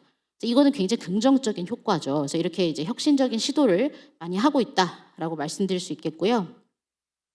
이제 다음으로 이제 그랩 라이더 가이드가 있는데 이건 어떤 거냐면 이제 AI를 활용해서 기존의 데이터를 다 분석합니다. 1초에 아마 뭐 데이터 처리하는 능력이 있다면 뭐 엄청난 흔히 얘기하는 진짜 엄청난 대규모의 데이터를 바로 처리해서 이제 예측을 했을 때 뭐 해당 지역에 몇 시에 주문이 폭증할 것이다라고 하면 라이더를 미리 여기로 보냅니다. 근데 라이더 입장에서는 어떤 리스크가 있습니다. 왜냐하면 여기서 주문이 뭐 발생을 할지 안 할지 모르지만 일단 AI를 통해서 예측이 됐으니까 지시를 내려요. 그래서 대기하고 있다가 이 수요에 대응하는 모습을 보실 수가 있는데 이제 만약에 이게 한국이라면은 굉장히 기업 입장에서 망설여지지 않을까라는 생각이 들었는데요. 단순히 어떤 그 뭐 물류 운송 그 연대의 대응뿐만이 아니라 정부와 공정위가 이 부분에 상당히 예민하게 귀 기울이고 있잖아요. 그래서 기업 입장에서는 이 AI 알고리즘을 활용한 혁신이 준비가 돼 있어도 시도하기가 어려운 환경이라고 말씀드릴 수가 있겠습니다. 그래서 사진 보시면 뭐 나의 사장님이 알고리즘이냐, 나는 AI 쓰기 싫다. 반발이 굉장히 심한 거죠. 근데 사실은 결과를 살펴보면 이 라이더 가이드를 사용하기 전 그리고 후를 비교했을 때 사용한 후의 이득이 라이더의 수익을 21% 올립니다. 즉 기업의 혁신은 곧 그 라이더 시장 참여자의 후생으로 이루어지는 거죠. 그래서 이런 부분을 좀 우리가 주목해서 볼 필요가 있다. 네, 그렇게 생각하고요. 또 하나는 이제 또 가운데 있는 그림인데 이제 그 영세업자들 분들 또 IT에 익숙하지 않은 분들이 그랩이나 아니면은 뭐 우리나라로 치면은 배달의 민족 뭐 이럴 때 여기에 이제 참여를 하실 때 어려움을 느끼시는 부분이 사진도 찍어야 되고 설명도 해야 되고 이런 부분이 어려운데 이제 그랩에서는 그냥 사진 찍으면 AI가 다 자동으로 메뉴판을 만들어줍니다. 물론 이제 편리하고 좋은 부분인데요. 이 수치가 얘기하는 걸 볼 필요가 있습니다. 출시 3주 만에 약 7만여 개 메뉴 항목이 자동 입력됐다. 이건 뭐냐면 원래 이 시장에 참여할 수 없었던 작은 업체들 또 IT에 익숙하지 않았던 업체들이 비로소 이 시장에 참여가 가능해졌고 이것이 곧 후생의 증대로 이어진다는 것을 직접적으로 보여줍니다. 그래서 이런 혁신이 가능한 환경이 있다. 이런 부분을 좀 말씀드리고 싶고요. 그다음에 이제 그랩 익스프레스라는 기존 사업과 어떤 결이 맞는 분야로 진출한 사례가 있는데요. 이쪽에서 택시도 하고 또 푸드 딜리버리 즉 음식 배달도 하다 보니까 우리가 어떤 배달과 운송 연결의 가능성이 있구나. 그래서 익스프레스를 시작을 했습니다. 그래서 익스프레스가 뭐냐면 대형 화물 차량을 보유하신 기사들이 중간에 계약이 끝나면 쉬잖아요. 그래서 시간이 뜨는데 이 시간에 실시간으로 이 화물 운송이 필요한 고객을 연결해서 바로 배달할 수 있게 하고 이제 이분들에게는 새로운 수익 창출의 수단이 되는 이런 이제 선 비즈니스를 선보이고 있습니다. 근데 이게 또 만약에 한국이라면 이제 바로 타다 금지법을 생각하지 않을 수가 없겠는데요. 이제 화물 운송 업계랑 이제 엄청난 마찰이 있을 거고 그랬을 때 정부의 개입이 당연하게 이루어질 것이다. 라는 이제 어떤 어려움 때문에 사실 아이디어가 없고 준비가 안 돼서 못하는 게 아니라 환경 때문에 시도하기가 어렵다는 말씀을 좀 드리고 싶습니다. 그리고 이제 그랩 론 핀테크 뭐 이런 부분이 있는데요. 이제 여기에 대해서 이제 간단히만 설명을 드리면 그 싱가포르 통화청에서 뭐 한국은 여신법과 이제 금산법 때문에 사실 뭐 이런 대출을 한다는 것은 상상할 수가 없는 일이지만 그랩에게 이제 디지털 대출권 그리고 은행을 이제 운용할 수 있는 권한을 싱가포르 정부에서 지원을 해줬습니다. 근데 그 기조가 무엇이냐면 금융 사각지대에 있어가지고 대출이 안 되던 이제 파산의 위기에 있는 기사분들이나 영세 업체들이 전통 금융 기관에서는 이게 안 되니 그랩에서 어떤 기록을 가지고 해준다면은 이분들을 구제할 수가 있겠다. 이게 후생 증대가 아니고 무엇이겠습니까? 그래서 이렇게 기업들이 혁신을 했을 때 그 후생의 이득이 시장 참여자로 연결된다. 이런 말씀을 드리고 싶습니다. 그래서 이미 그랩은 지금 동남아시아 시장 마켓이 큰데 이 마켓의 75%를 점유하고 있고 이제 푸드 딜리버리 같은 음식 배달은 싱가포르, 베트남, 말레이시아, 인도네시아 같은 국가에서 60%의 이 시장 점유율을 이미 달성을 했습니다. 이건 이제 단순한 앱이 아니라 아까 강현 교수님 말씀해 주신 슈퍼 앱, 에코시스템을 갖춘 앱으로서 사업을 확장해 나가고 글로벌 경쟁력을 확보하고 있는 상황입니다. 그래서 이 성장이 가능한 거는 정부의 엄청난 지원 그리고 안정된 규제 상황과 유연하고 지능에 더 많은 가치를 두는 정부의 환경이 있었지 않았느냐 이렇게 말씀드릴 수 있겠고요. 근데 제가 이제 플랫폼들이랑 연구를 많이 하는 입장에서 좀 말씀드리면 한국에서는 왜 이걸 못했느냐, 준비가 부족했거나 또는 기술이 부족했느냐, 그것이 아닙니다. 다 준비가 돼 있고 사실 이미 더 한국만큼 잘하는 국가가 어디 있습니까? 근데 준비가 돼 있는데 기업 입장에서 자꾸 망설이게 되고 걱정하게 되는 거죠. 이 경직된 환경 때문에. 그래서 이런 부분이 기술이나 자원의 부족보다는 복잡한 규제 환경에 있다라고 말씀드리고 싶고요. 네, 발제 마무리하겠습니다. 이제 배달 플랫폼의 규제는 그 배달 업체뿐만이 아니라 외식 산업과 시장 전체의 성장과 발전을 막을 수 있다는 거를 저희가 이제 결과와 어떤 과학적인 증거로서 살펴봤고요. 그렇기 때문에 플랫폼이 자기가 이제 재투자를 하고 더 발전해서 시장을 안정화시키고 확대하기 위해서는 시장 참여자들이 이익을 볼 수 있게 하는 어떤 환경을 조성할 필요가 있고, 그 환경은 정부의 어떤 과도한 개입을 줄이고 이제는 규제 중심에서 드라이브를 걸어서 비즈니스를 진흥하는 정책 쪽으로 나아갈 필요가 있고, 이것이 해외의 선진 사례를 봤을 때 반드시 필요하다. 네, 이렇게 말씀드릴 수 있겠습니다. 네, 여기까지 발제 마치겠습니다. 네, 싱가포르 정책 환경까지 전달해 주셔서 감사드립니다. 다음은 웹툰 산업으로 넘어가 보겠습니다. 김수 컬처미디어랩 대표님께서 K 플랫폼을 통한 한국 웹툰 산업의 성장이라는 주제로 발표해 주시겠습니다. 박수 부탁드리겠습니다. 네, 안녕하세요. 앞서서 그 한국 웹툰이 해외에서는 넷플릭스와 같은 존재라고 했는데 그 웹툰에 대해서 제가 말씀을 드리도록 하겠습니다. 사실 저는 이제 플랫폼을 주로 다루는 사람이라기보다는 흔히 말하는 콘텐츠 덕후 표현 아시잖아요. 그래서 콘텐츠를 너무 좋아하는 사람인데 그 중에 이제 웹툰도 제가 좋아하는 콘텐츠 중에 하나입니다. 오늘은 K 플랫폼을 통한 한국 웹툰 산업의 성장 이야기를 할 텐데, 네, 그 웹툰 산업 현황과 플랫폼의 가치와 플랫폼의 글로벌 성장 지원에 관해서 세 가지로 나눠서 이야기를 드리도록 하겠습니다. 그런데 제가 이제 콘텐츠를 좋아하는 사람으로서 플랫폼 이야기를 할 수밖에 없는 이유가, 사실 저희가 이제 이쪽 특히 웹툰 플랫폼에서 가장 중요한 자원이 되는 것은 창작자들이라든지 이런 콘텐츠인데, 이분들을 만나보면은 다른 거 하나 필요 없고 플랫폼이 잘 됐으면 좋겠다라는 이야기를 하나같이 다 하거든요. 그런데 이제 웹툰 플랫폼이 지금 굉장히 성장세에 있다고 하지만 얼마 전에 기사에서도 언급했듯이 K컬처가 이제 한계에 다다른다라는 그런 약간 그 우려의 목소리들이 있는데, 거기에 항상 웹툰 플랫폼도 성장이 지금 이렇게 가파르게 하다가 주춤한 거에 대한 걱정의 우려들이 있습니다. 어떻게 보면 글로벌 시장에서의 지표 같은 역할을 어느 순간 하게 된 것 같습니다. 일단 저희가 웹툰 산업을 보기 전에 그 만화 산업을 좀 어느 정도 한국이 웹툰 시장 규모를 가지고 있는지를 살펴보기 위해서 글로벌 시장에서의 그 만화 시장 규모를 보면은 2023년 기준으로 119억 달러 정도가 이제 한국이 가지고 있는 이 웹툰 산업, 그러니까 한국이 아니라 글로벌 시장에서의 만화 산업 규모인데요. 세계 웹툰 시장 규모에서 이제 조사 기관은 다르지만 여기에서 보면 23년 기준으로 50억 달러 정도가 이제 차지를 하고 있습니다. 사실 위에 있는 그 오렌지색 막대 그래프는 웹툰뿐만 아니라 디지털 종이 만화를 스캔해 가지고 하는 그 디지털 스캔본까지 포함되어 있고 또 종이 출판 만화도 포함된 그 시장인데, 이 중에서 이제 저희가 대략적으로 웹툰 시장이 50억 달러 정도인데, 이게 이제 체감은 안 가시겠지만 저희가 2016년도에 뭐 15년도, 16년도쯤에 해외에 갈 때만 하더라도 웹툰은 굉장히 그 약간 뭐 이렇게 도전적인 만화가들이 해보는 그런 되게 이상한 그런 형태였거든요. 그런데 지금 이게 만화 업계에서는 웹툰이 약간 대중적인 그런 방식으로 변화하고 있는 그런 수치라고도 볼 수 있습니다. 그리고 2030년에는 204억 달러로 이제 되게 가파르게 성장할 것으로 보고 있습니다.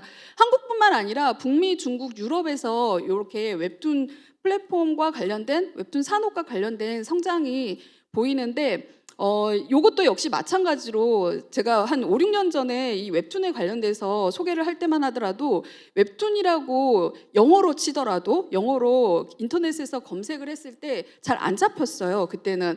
그래서 망가라든지 뭐 만화라든지 이런 걸로 잡혔는데 지금은 웹툰이라는 그 한글 그러니까 영어로 치면은 이게 웹툰 산업에 관련된 보고서들이 굉장히 많이 나오거든요. 그만큼 근데 여기서 알아두실 필요가 있는 게 아시겠지만 웹툰이라는 용어 자체가 한국에서 처음에 사용한 용어라서 우리가 이야기하는 이 웹툰이라는 것은 정말로 그 일본의 망가라든지 미국의 뭐 코믹스라든지 이것과는 개별된 그 차별화되는 그런 별도의 브랜드처럼 사용되는 거라고 보실 수 있습니다. 이게 이제 저희가 한국 콘텐츠 산업이 전반적으로 전체 콘텐츠 시장 규모는 항상 7위에서 8위를 왔다 갔다 해요. 그 중에 개별적인 산업으로 보면은 이게 이제 만화가 5위를 차지를 하고 있습니다. 게임 다음으로 개별 콘텐츠 중에는 굉장히 경쟁력이 있는 것을 알 수 있고, 그리고 이게 이제 저희 그 우리나라의 인구 성장률이라든지 인구 수라든지 여러 가지를 봤을 때 사실 GDP나 이런 것들은 인구 수하고 비례하기 때문에 되게 낮은 편이지만 디지털 경쟁력 순위는 굉장히 3위로 높은 편입니다. 근데 제가 이거를 말씀드리는 이유는 저희가 지금 콘텐츠 플랫폼이라고 하는 것들이 디지털로 유통되는 시대로 전환이 되면서 여기 디지털 경쟁력 순위와 이제 웹툰 같은 경우에는 특히 플랫폼 중심으로 성장을 하고 있기 때문에 이런 게 의미하는 바가 굉장히 제가 이제 생각하기에는 긍정적인 징후들이라고 볼 수 있을 것 같습니다. 그러면 국내 같은 경우에는 지금 보시면은 만화 산업이 쭉 보시면 사업체 수는 줄고 있는데 매출은 늘고 있습니다. 그리고 이 밑에 있는 건 2023년에 만화산업 사업체 및 종사자당 평균 매출액인데 보시면은 이제 우리 가치사슬별로 이렇게 구분을 해놨을 때 온라인 부분의 성장이 국내 만화산업의 성장을 주도를 하고 있는 걸 알 수 있습니다. 매출액의 한 50% 이상이 온라인 유통 쪽에서 발생을 하는데요. 여기에는 이제 이전에는 디지털 스캔 만화들이 많이 포함이 되어 있었는데 지금은 웹툰 쪽이 되게 많이 포션을 차지를 하고 있습니다.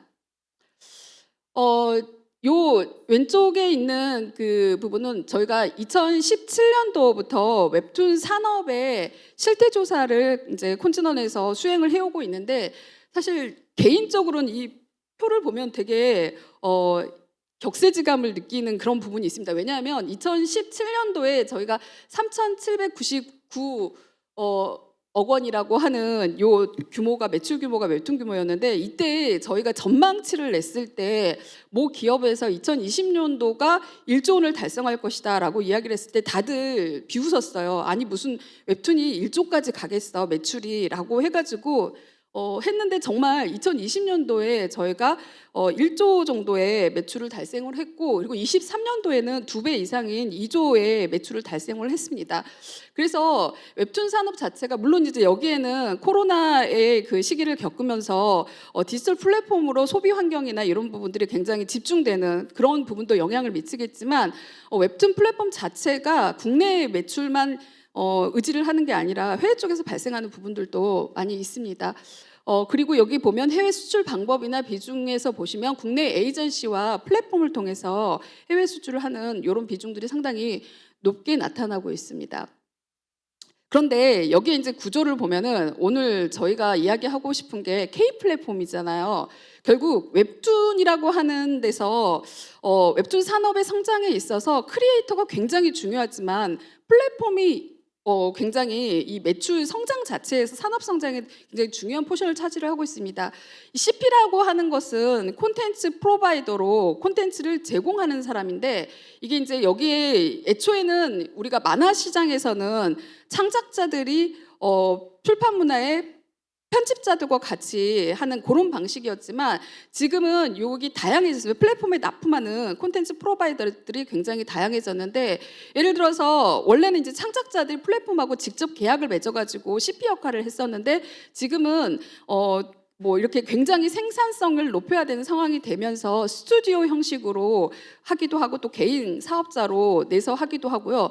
그리고 이제 에이전시들이 사실 많지가 않았었는데 에이전시가 굉장히 많아졌습니다. 그래서 에이전시를 통해서 CP에 납품을 하기도 하고 그리고 이 에이전시 자체가 CP가 되기도 하고 그래서 그런데 이렇게 많은 여기에서 지금 이 7,795억 원이라고 하는 이 매출이 2023년도 매출인데 여기에 CP가 몇 개나 될까요? 이 매출을 차지하는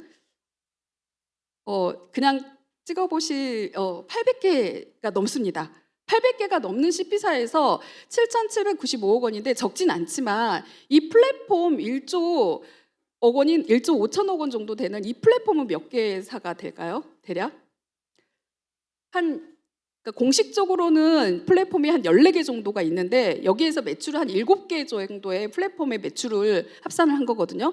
그러니까 저희가 이 웹툰 생태계에서 이 크리에이터들이 플랫폼이 굉장히 소중할 수밖에 없습니다. 왜냐하면 자신의 작품을 플랫폼을 통해서 유통시킬 수 있기 때문에 그래서 결국은 플랫폼이 웹툰 산업에서 차지하는 역할이라든지 가치가 굉장히 중요하다는 점을 좀 말씀드리고 싶어서 이렇게 이 웹툰 생태계 구성원에서 매출 규모로 좀 말씀드려봤습니다. 그러면 우리가 웹툰 플랫폼이 이렇게 산업 성장에 있어서 그 웹툰 산업, 만화 산업에 있어서 굉장히 주도적인 역할을 하는데 굉장히 많은 가치를 매길 수가 있겠고 또 앞서서 콘텐츠 쪽에 이제 그 경제적인 가치들을 말씀을 해주셨는데 뭐 다양할 수가 있겠지만 저는 2개 정도로 좀 이번에 소개를 해드리려고 합니다. 일단은 가장 첫 번째가 창작 생태계를 확장시켰다라는 겁니다. 아까 여기 만화를 좋아하시고 옛날 만화를 보시는 분들은 아시겠지만 이제 도제식 시스템으로 해가지고 되게 그 만화가들하고 제자들하고 붙어가지고 하는 그 시스템에서 이게 이제 네이버나 다음에서 특히 네이버에서 요걸 그 만화를 그림을 잘 그리지 않아도 스토리가 좋은 작가들 혹은 개성 있는 작가들을 발굴하는 도전 만화라는 코너를 운영을 했는데 이러면서 이제 개성 있는 창작자들을 발굴하는데 굉장히 기여를 했고 그리고 출판 만화 시장에서 넘어온 그런 이제 웹툰 작가들이 굉장히 성장하기도 하고요.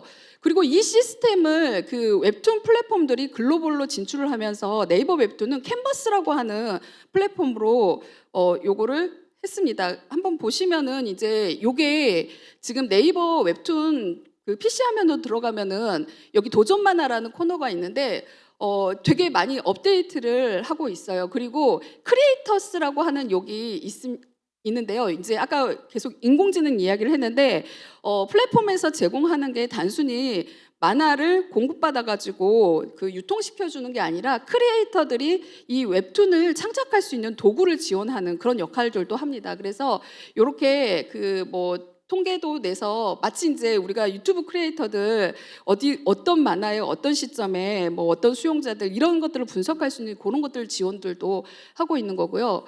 그리고 이렇게 그 만화가들이 직접 플랫폼에다가 할 수 있도록 창작 생태계 내가 꼭 출판사와 혹은 CP사와 같이 에이전시와 계약을 하지 않더라도 여기 플랫폼에 직접적으로 우리가 거래를 할 수 있는 그런 시스템도 만들어 놓고 있어서 크리에이터들한테는 사실상 굉장히 도전할 만한 그런 환경을 오픈 생태계를 만들어준 점도 이 웹툰 플랫폼이 가지는 가장 큰 가치 중에 하나인 거라고 생각을 합니다. 그리고 이거는 이제 캔버스 중에 각 국에서 캔버스라고 하는 코너를 플랫폼에 코너를 운영을 하고 있는데 이건 인도네시아의 네이버 웹툰을 한번 들어가 봤습니다. 여기 보시면은 이제 사실 그 제가 2015년 6년도에 인도네시아 출장을 갔을 때만 해도 라인 웹툰이 바로 이제 거기에 런칭을 하고 몇 달 안 지난 시점이었는데 굉장히 많은 시행착오를 거쳤어요. 그런데 인도네시아나 태국 같은 동남아시아에서는 원래 그 만화를 그리고 싶은 창작자들이 데뷔를 하고 싶으면 일본 만화의 공모전이라든지 이런 쪽에다가 갔었거든요. 그러니까 창작자가 있더라도 데뷔할 만한 그런 기회 같은 게 없었는데 라인 웹툰이 그 시장에 가서 거기에 있는 현지인들을 되게 많이 발굴을 했습니다. 그리고 실제로 성과도 내고 있고 그리고 공모전을 활성화해서 이 캔버스를 통해서 현지 작가들의 그런 그 콘텐츠를 뭐 영상화시키거나 하는 그런 작품 활동들도 많이 지원을 하고 있습니다. 그래서 이런 부분이 죄송합니다. 이런 부분이 저희가 그 콘텐츠 생태계의 그 개성 있는 이야기꾼을 발굴한 디지털 플랫폼의 역할을 하고, 그리고 웹툰 콘텐츠 작가가 한국의 웹툰 콘텐츠 작가가 글로벌 진출로 갈 수 있는 그런 판로 역할도 하고 있습니다. 일단은 웹툰 플랫폼 사업자들은 콘텐츠를 지금 해외에다가 수출하는 방식이 아니라 대부분은 플랫폼 사업자가 글로벌에 진출하는 형식인데, 초창기에는 국내 웹툰 작가들, 왜냐하면 현지에 그 마땅한 창작자들이 없기 때문에 발굴하는 그 과정, 숙성되는 그 과정이 되기 전까지 현지의 창작자들의 작품들을 현지에서 인기 있을 만한 장르 위주로 많이 같이 갔어요. 그리고 이제 그 웹툰 플랫폼마다 약간의 전략들이 있는데, 네이버 웹툰이 이렇게 현지 창작자들을 발굴하는 데 초점을 뒀다면, 카카오 같은 경우에는 이제 국내 웹툰 작가들이 현지에서 데뷔를 하고 진출을 할 수 있는 기회들 중심으로 많이 하는데, 실제로 이제 뭐 청계영 작가나 그 황제의 외동딸이라고 되게 유명한 노블 코믹스가 있는데, 이런 부분들이 일본에서 1위를 하는 그런 성과를 올리기도 했습니다. 그리고 이제 글로벌 만화 산업 생태계를 재편했다라고 이제 이야기를 하고 싶은데요. 사실 저희가 만화 산업이 가지는 한계들, 내수 시장으로서의 그런 역할들이 있는데, 이 웹툰 쪽으로 창작 생태계를 바꾸는 역할을 웹툰 플랫폼들이 하면서 창작자들도 굉장히 다양해지고 종의 다양성도 생기고 이런 역할들을 좀 했다라고 이야기를 할 수 있습니다. 그 다음에 이제 아마 지금 여기 밑에 있는 그 구글에다가 제가 요거를 웹툰 원작 드라마로 한번 키워드를 쳐본 거거든요. 아마 이쪽에서 많이 보신 분들도 있을 거고, 당장에 최근에 중증외상센터가 넷플릭스에서 화제가 된 적도 있는데, 이처럼 그 웹툰 자체의 콘텐츠, 이런 창작 생태계를 확장시켜서 굉장히 많은 웹툰이 성장을 했는데, 요거 자체가 가지는 것은, 웹툰의 산업 규모는 사실 영상이라든지 이런 출판과 비교하면 되게 미미하게 보일 수가 있는데, 콘텐츠의 그 원천 IP 역할을 하면서 굉장히 성공 사례를 많이 냈다는 점에서, 그런 점에서 가장 큰 의미가 있다라고 봅니다. 그리고 이제 이런 부분들이 저희가 글로벌 플랫폼, 오늘은 웹툰 플랫폼 이야기를 하지만 OTT라든지 이쪽에서 굉장히 많은 날마다 새로운 콘텐츠, 오리지널 콘텐츠를 발굴해야 되는 입장에서 이런 웹툰 원작을 IP로 하는 그런 그 드라마라든지 영상물에, 제가 이제 이야기하는 것은 뭐 드라마 위주로 했지만 사실 게임이라든지 굉장히 다양한 분야로 확장을 하고 있습니다. 그래서 웹툰 산업 성장의 원천 IP로서의 역할도 굉장히 큰 그런 그 웹툰 플랫폼이 이 웹툰 산업에 영향을 미친 가치라고 볼 수 있을 것 같습니다. 그리고 요거는 이제 아까 제가 현지에서 캔버스라고 하는 현지 창작자들을 발굴하는 걸 플랫폼 사업자들이 하고 있다라고 했잖아요. 근데 앞부분에 이제 여기 중에 보신 적이 있을지 모르겠는데, 그러니까 새로운 그 케이스들을 계속 만들어내는 거예요. 웹툰 산업 쪽에. 로우 올림푸스라고 하는 이 작품은 국내에서도 번역이 돼서 했는데, 원래 네이버 웹툰에서 미국에서 그 캠퍼스를 운영을 하면서 이 작가가 기기괴괴라고 하는 우리나라의 그 작품을, 웹툰을 보고 되게 좋아하던 그 독자였는데, 캔버스를 통해서 데뷔를 한 거예요.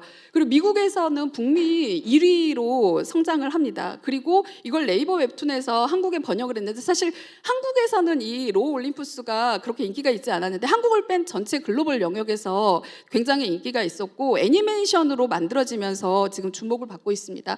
두 번째 가운데 있는 것은 웹소설 원작 인도네시아 웹툰인데, 이거는 한국의 우리가 웹소설을 원작으로 해서 웹툰으로 만든 걸 노블 코믹스라고 흔히 이야기를 하는데, 이게 한국의 웹소설이 아까 중증외상센터도 웹소설이 원작인데 한국에서 웹툰으로 만들어지고 영상으로 만들어진 그런 형태인데, 이거는 재미있는 게 한국의 웹소설을 인도네시아의 그림 작가가 웹툰으로 만들어서 이제 인도네시아 웹툰의 상위권 1위를 한 그런 형태이고요. 그리고 여기는 이제 너무 유명하죠. 나 혼자만 레벨업인데, 이거는 이제 카카오 페이지가 피코마로 일본으로 진출하면서 요거를 일본판으로 했는데 2주 만에 일본은 사실 출판 만화가 굉장히 강국이거든요. 그런데 거기에서 웹툰 1위를 차지해서 화제가 됐던 작품입니다.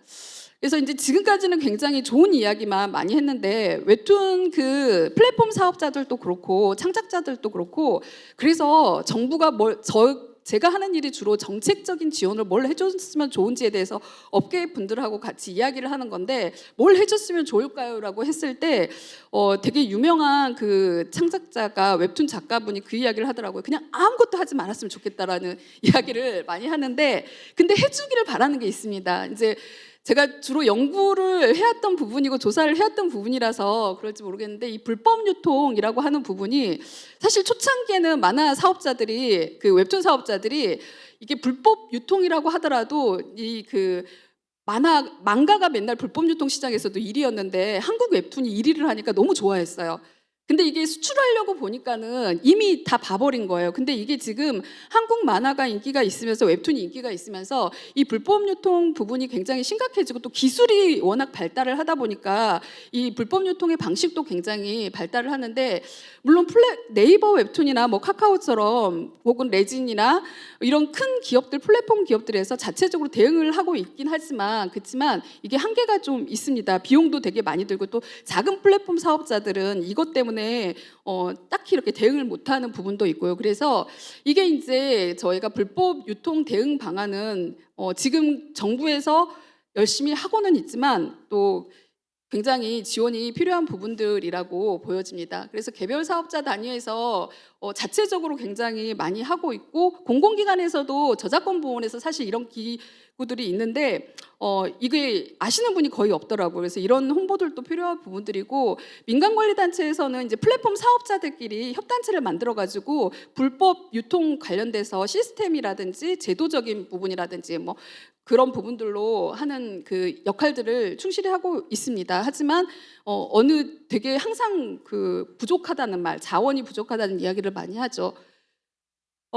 그래서 이런 부분들이 이제 가장 중요한 부분이고 마지막으로 말씀드리는 부분은 사실 웹툰 플랫폼이라고 하는 요 부분은 콘텐츠의 크리에이터 생태계하고 같이 가는 부분이기 때문에 플랫폼이 잘 돼야 웹툰 산업 자체가 성장을 할 수 있어서 아무리 많이 그 지원을 하더라도 그 부족한 그런 부분이라고 할 수 있고 최근에는 한국 웹툰 플랫폼이 잘 되면 글로벌 기업들이 가만히 안 있겠죠. 아까 말씀드렸던 빅테크 기업들이 웹툰 플랫폼에도 진출을 했습니다.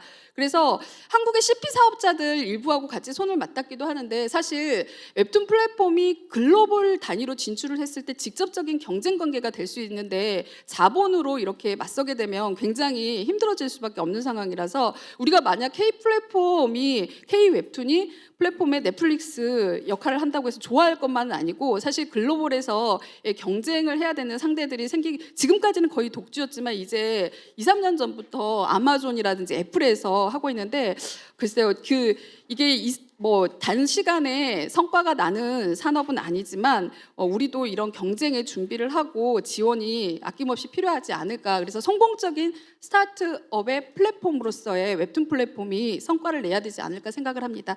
네, 여기까지 말씀드리겠습니다. 감사합니다. 네, 김숙 대표님 감사합니다. 이어서 종합 토론에 앞서서 잠시 장례를 정리하는 시간을 가지도록 하겠습니다. 청중 여러분 잠시만 기다려 주시고요. 좌장과 토론자분들께서는 앞쪽으로 나와 주시면 감사하겠습니다. 네, 그럼 지금부터 종합 토론을 시작하도록 하겠습니다.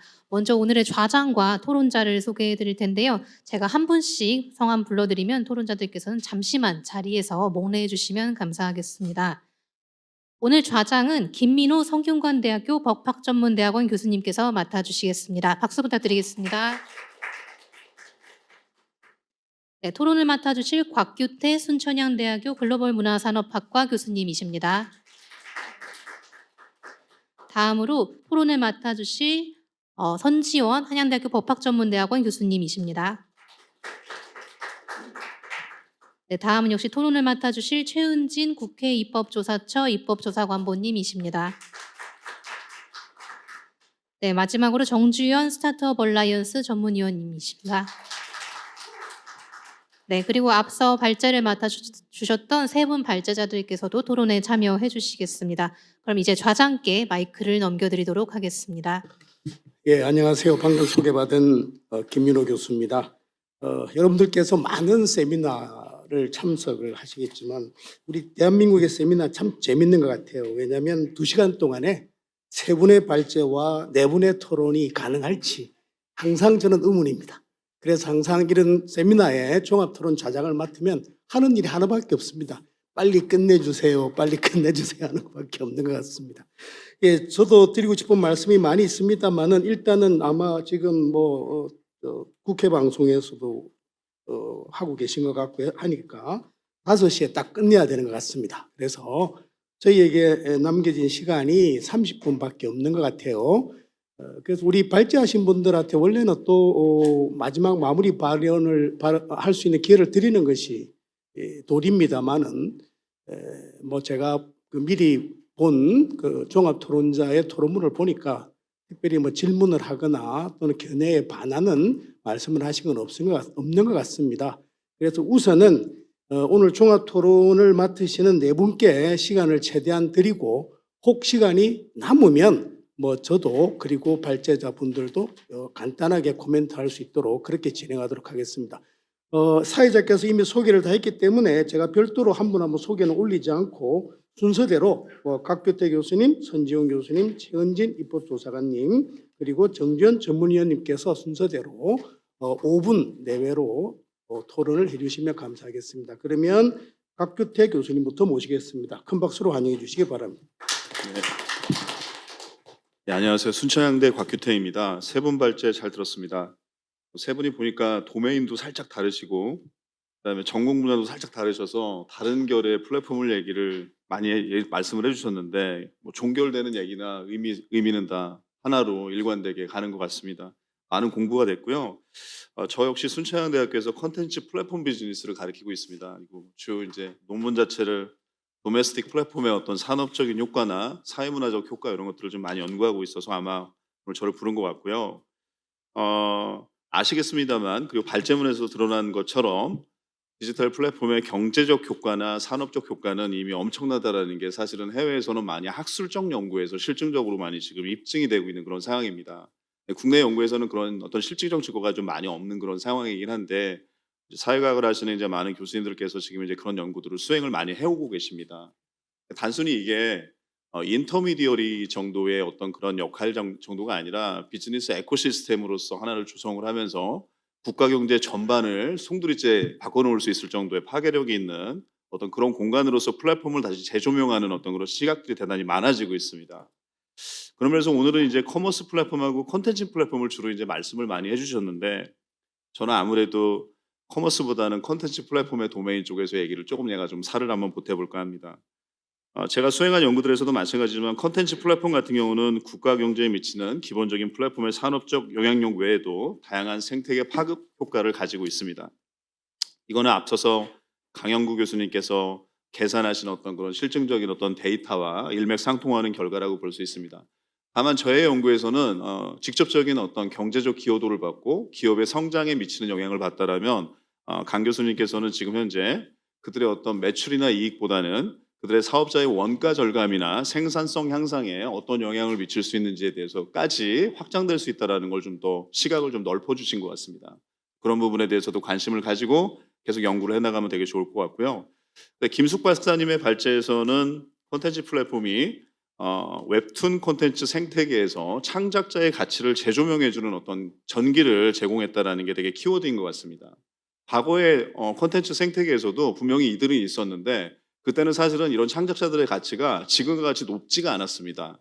그런데 플랫폼이 등장함으로 인해서 창작자의 가치가 재조명되고 있고 그래서 이런 어떤 우수한 창작자들을 발굴하거나 육성하는 시스템을 안정적으로 제공함과 동시에 창작자로 진입하고 싶어하는 어떤 그런 유망주들까지 계속 이 플랫폼으로 유입시키는 그런 선순환 효과를 상당히 잘 만들어 오고 있다고 생각합니다.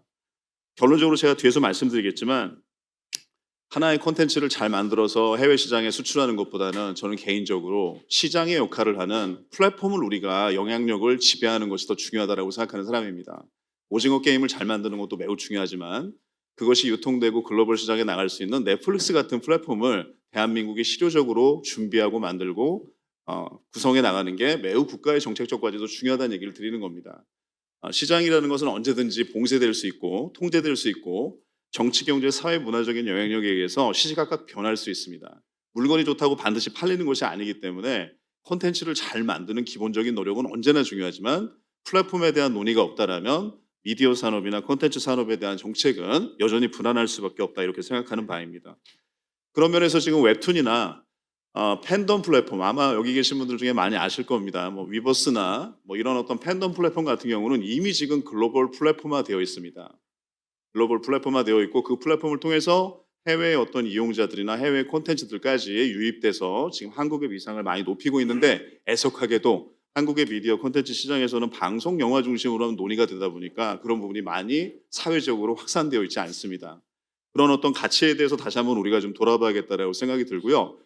플랫폼에 대한 논의에서 제가 지금 하나 당부드리고 싶은 바는 플랫폼을 운영하는 사업자가 상대적으로 중소기업이 아닌 경우들이 많고 창작자나 제작자에 비해서 조금 더 규모가 크다 보니까 한국은 예컨대 이런 정책을 논의함에 있어서 좀 대기업을 좀 약간 기본적으로 악의 존재나 좀 약간 보호해주지 않아도 되는 대상 이 정도로 좀 치부하는 경우들이 상당히 많은 것 같습니다. 그들 자체도 글로벌 되게 포식자들하고 경쟁하는 사업자라는 걸 좀 인식해 줘야 될 필요가 있다고 생각하고요. 그들이 무너지게 됐을 때 대한민국이 받게 될 타격이라는 거 이런 거 진짜 고민해야 될 때라고 저는 생각을 합니다. 그래서 전반적으로 생태계 구성원들을 다 보호하는 정책도 중요한데 그중에서도 플랫폼의 사업자들도 상당히 보호받아야 되고 이들도 체계적으로 육성되어야 되는 사업자라는 인식을 사회적으로 좀 가져가는 게 중요하지 않을까 싶습니다. 그다음에 제가 말씀드리고 싶은 거는 K-국뽕에 대한 전략들은 좀 약간 이제 접어야 될 때가 됐다라고 생각합니다. 예컨대 메이드 인 코리아, 메이드 바이 코리아 이거를 자꾸 주장을 하시는 분들이 많은 것 같습니다. 한국산 콘텐츠, 한국의 창작자에 의해서 만들어진 콘텐츠가 한국의 플랫폼으로 세계를 진출한다. 이런 모델은 있을 수도 있고 없을 수도 있습니다.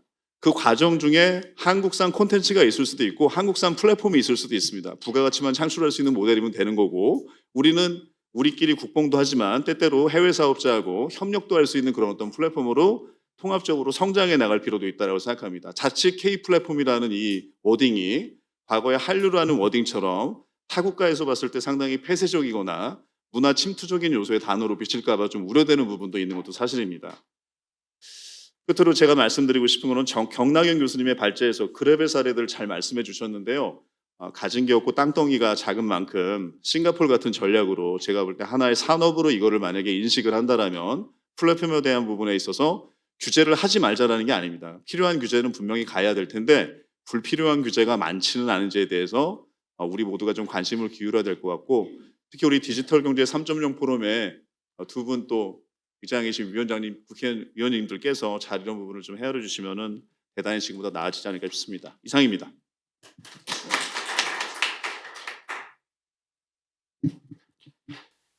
예, 안녕하세요. 한양대학교 법학전문대학원 선지원입니다.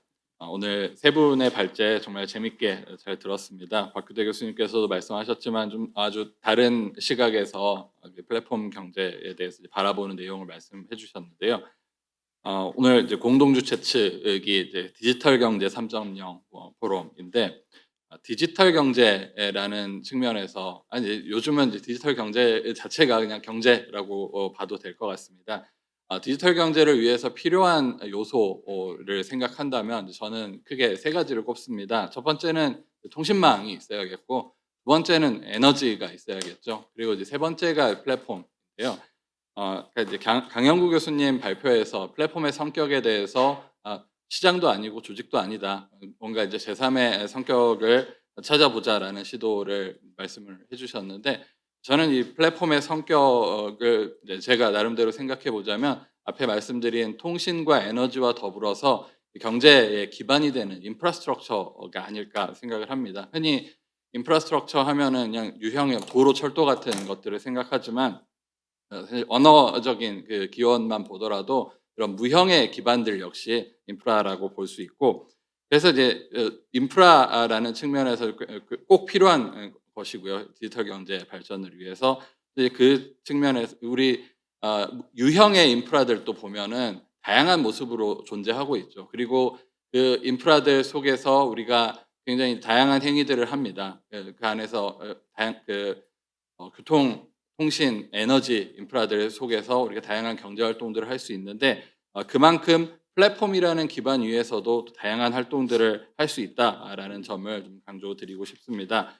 아마도 이제 저를 토론자로 초청해 주신 이유는 이런 플랫폼에 대한 규제론에 대해서 이야기를 해달라는 이제 그런 임무를 맡기고자 초청을 하셨을 텐데요.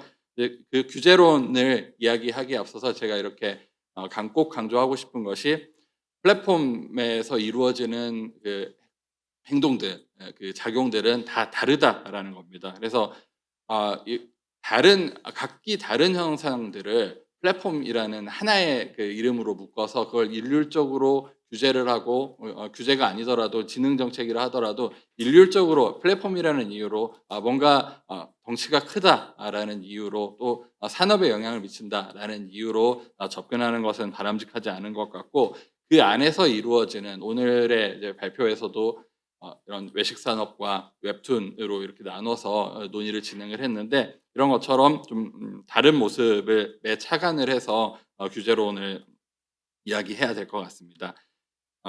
그리고 이렇게 이제 플랫폼의 다른 모습들은 각각의 그 산업 영역별로, 그러니까 최종적으로 제공되는 서비스가 다르다, 이 점에만 있는 것이 아닙니다. 이제 세계 각국이 뭐 지금은 플랫폼에 기반한 경제 활동들을 진행을 하고 있습니다만, 최근에 이제 플랫폼 규제가 많이 나온 그 법제라고 하면은 유럽연합을 말할 수 있습니다. 그래서 이제 우리의 입법자들과 정책 위반자들도 유럽연합의 그 플랫폼 규제 법제에서 이제 많은 참고 사항을 얻고 이제 그에 대해서 시사점을 얻어서 이제 유사한 방향으로 혹은 반면 교사를 얻어서 정책을 위반하려는 그런 움직임들을 많이 보이고 있는데요. 이런 특히 이제 규제를 생각할 때는 이런 좀 지역적인 특징들을 우리가 생각해봐야 될 것 같습니다. 유럽연합이 처한, 특히 디지털 경제 측면에서 처한 상황들과 우리가 겪고 있는 이런 상황들은 앞에 발표에서도 이미 얘기 나왔지만 굉장히 다르기 때문에 이런 일률적인 규제가 아니라 지역적인 특징을 고려한 규제, 제가 그 상세한 내용들은 토론문에 실었기 때문에 세부적으로 말씀드리지는 않겠습니다만, 그런데 유럽의 규제 환경 그리고 유럽의 경제 환경과 다른 우리의 규제 장점도 있고 단점도 있습니다. 우리의 규제 환경이 앞서 말씀드린 통신 인프라 같은 것들을 일찍이 잘 구축해놨기 때문에 여러 가지 플랫폼에 기반한 또 AI에 기반한 여러 가지 그 최종적인 애플리케이션들을, 혁신적인 애플리케이션들을 서비스하고 또 실험할 수 있는 그런 기반이 갖춰져 있고, 그 측면에서는 이제 장점이라고 볼 수 있고요. 그리고 이제 규제 환경 측면에서도 이제 우리의 많은 방통이라든가 공정위 같은 그 규제 기관들이 이미 굉장히 많은 그 규제들을 촘촘하게 구축을 하고 있습니다. 그런 좀 지역적 환경들, 앞서 말씀드린 산업 환경, 플랫폼이 매개하는 이 콘텐츠와 서비스 각각에 대한 이런 특징들, 이 두 가지 측면에서의 특징들을 좀 고려해서 규제론을 앞으로 규제와 지능 정책들, 규제라고 했을 때 뭔가를 옥매는 것만 말씀드리는 것이 아니라 플랫폼이 발전하기, 디지털 경제 전체가 발전하기 위한 여러 가지 정책들을 규제라고 한꺼번에 말씀을 드리는데요. 이렇게 분야별로 접근을 하고 지역적인 특징을 고려한 접근을 해야 된다라는 점을 드리고 싶습니다. 감사합니다.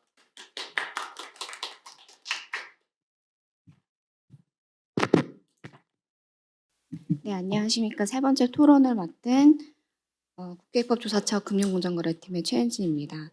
저는 그 국회입법조사처에서 정무위원회 중에서 공정위 소관 관련된 법률을 중심으로 업무를 하고 있고요.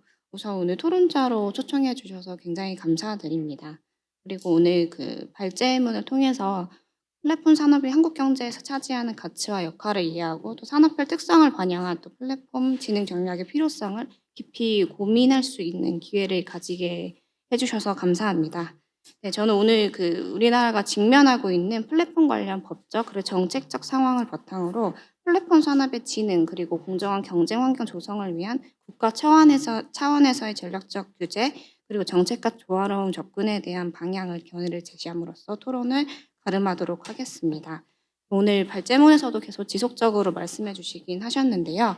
플랫폼 산업은 특히 오늘날 글로벌 경쟁의 핵심 동력으로 좀 자리를 잡고 있고, 특히 화두로 나오고 있는 인공지능, 그리고 빅데이터, 클라우드 등 첨단 디지털 기술과 융합하면서 그 영향력을 점차 확대해 가고 있습니다.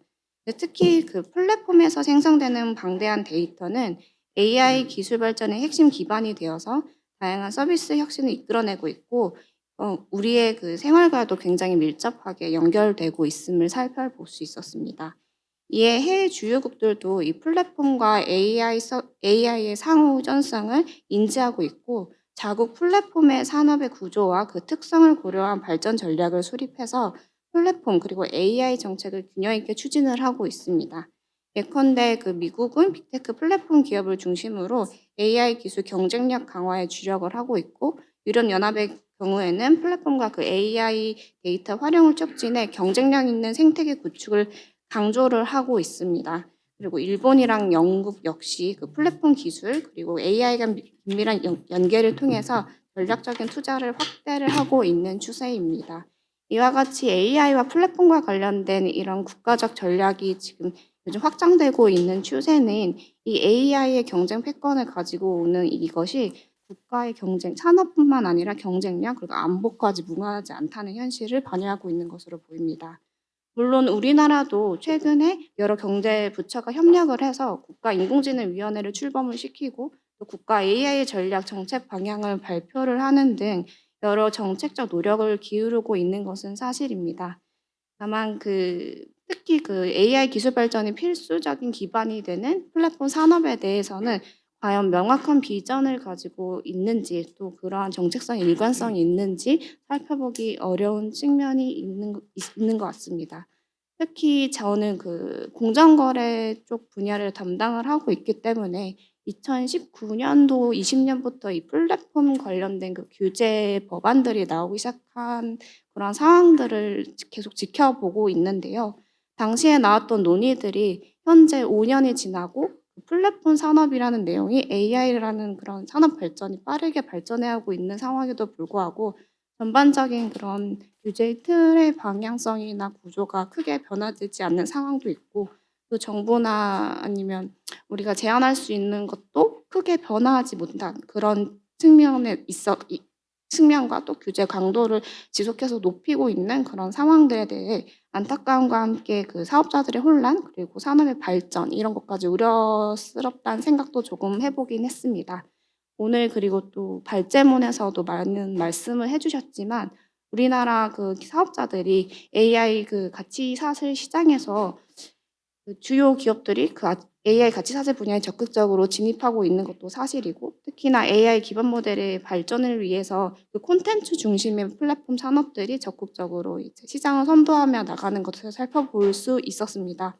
이런 상황을 종합적으로 고려했을 때 이 콘텐츠 플랫폼 사업이 더욱 발전할 수 있도록 자유로운 경제 환경을 또 마련하고 또 장기적으로는 국가적 전략에 요구되는 AI 산업에 대해서는 적극적인 투자를 통해서 두 산업이 유기적으로 성장할 수 있는 다축적인 비전 그리고 정책 마련이 필요할 것으로 생각이 들었습니다.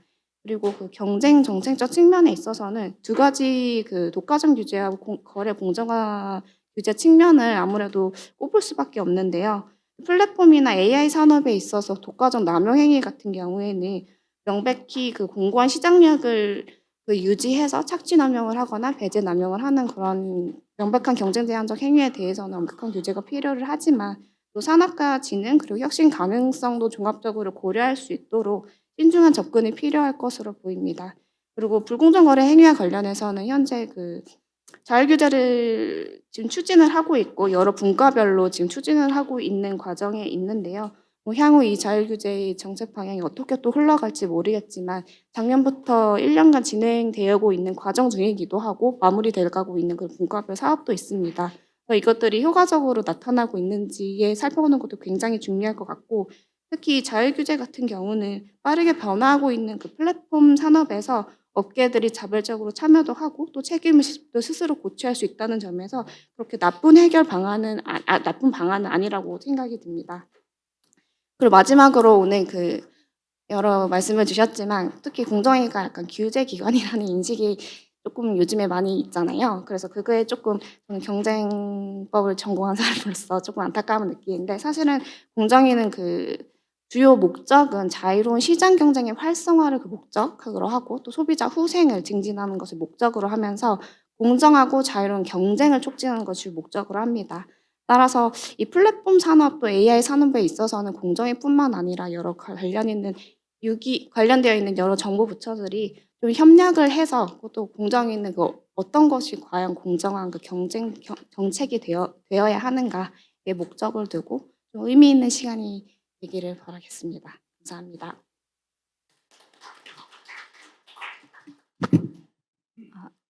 네, 마지막 토론을 맡은 스타트업 얼라이언스의 정주연입니다. 그동안 새로운 법률안이 나올 때마다 사실 규제 문제점을 지적하는 토론회가 상당히 많았었는데요. 오늘처럼 이렇게 플랫폼의 효용 그리고 가치를 중심에 두고 우리가 논의할 수 있는 장이 마련되었다라는 것에 업계의 한 사람으로서 참 뜻깊게 생각을 하고 있습니다. 최근 이제 플랫폼 기업들이 비대해지면서 많은 부작용들이 발생했고 그런 부작용들로 인해서 마치 플랫폼 기업들이 악인 것처럼 그리고 또 규제의 대상으로 인식되는 경우가 상당히 많은 것 같습니다. 그런데 사실 AI 시대로 접어든 지금 시점에서 봤을 때 우리나라의 경쟁력이 한 단계 더 도약을 하기 위해서는 이 플랫폼의 효용과 가치에 대해서 재평가를 해야 되는 시점이 아닌가라는 생각이 드는데요. 사실 AI 산업이 고도화되기 위해서는 플랫폼 기업의 성장이 같이 함께 이루어져야 되기 때문입니다. AI 산업이 발전하기 위해서는 사실 두 가지 방향의 성장이 필요한데 첫 번째 한 가지는 사실 뛰어난 알고리즘을 보유하는 그런 생성형 AI, 즉 파운데이션 모델을 개발하는 것도 상당히 중요하지만 또 다른 한 가지는 이 양질의 데이터를 학습 활용해서 이 소비자들에게 필요한 서비스를 제공하는 이런 응용 모델의 발전이 상당히 중요합니다. 우수한 파운데이션 모델이 있다고 하더라도 사실 응용 모델이 함께 발전하지 못한다라고 한다면 뭐 IQ 200에 뛰어난 영재를 데려다 놓고 뭐 일도 시키지 않고 학습도 시키지 않은 채 그런 집구석에 방치해 두는 것과 같다라고 생각이 들거든요. 그런데 이런 응용 모델의 발전을 견인하는 것은 바로 플랫폼 기업들에게 있다고 생각을 합니다. 플랫폼 기업들은 이런 응용 모델을 발전시킬 만한 능력과 유인 두 가지가 같이 있다라는 생각이 드는데요. 플랫폼 기업들은 이미 방대한 데이터 그리고 유저층을 보유하고 있기 때문에 이 응용 모델을 학습시키고 발전시킬 만한 능력이 있다라고 보여지고요. 그리고 이를 바탕으로 다양한 AI 서비스로 전환을 시켜서 캐시카우를 계속해서 만들어낼 수 있기 때문에 이 응용 모델을 발전시킬 만한 유인 또한 충분하기 때문이죠.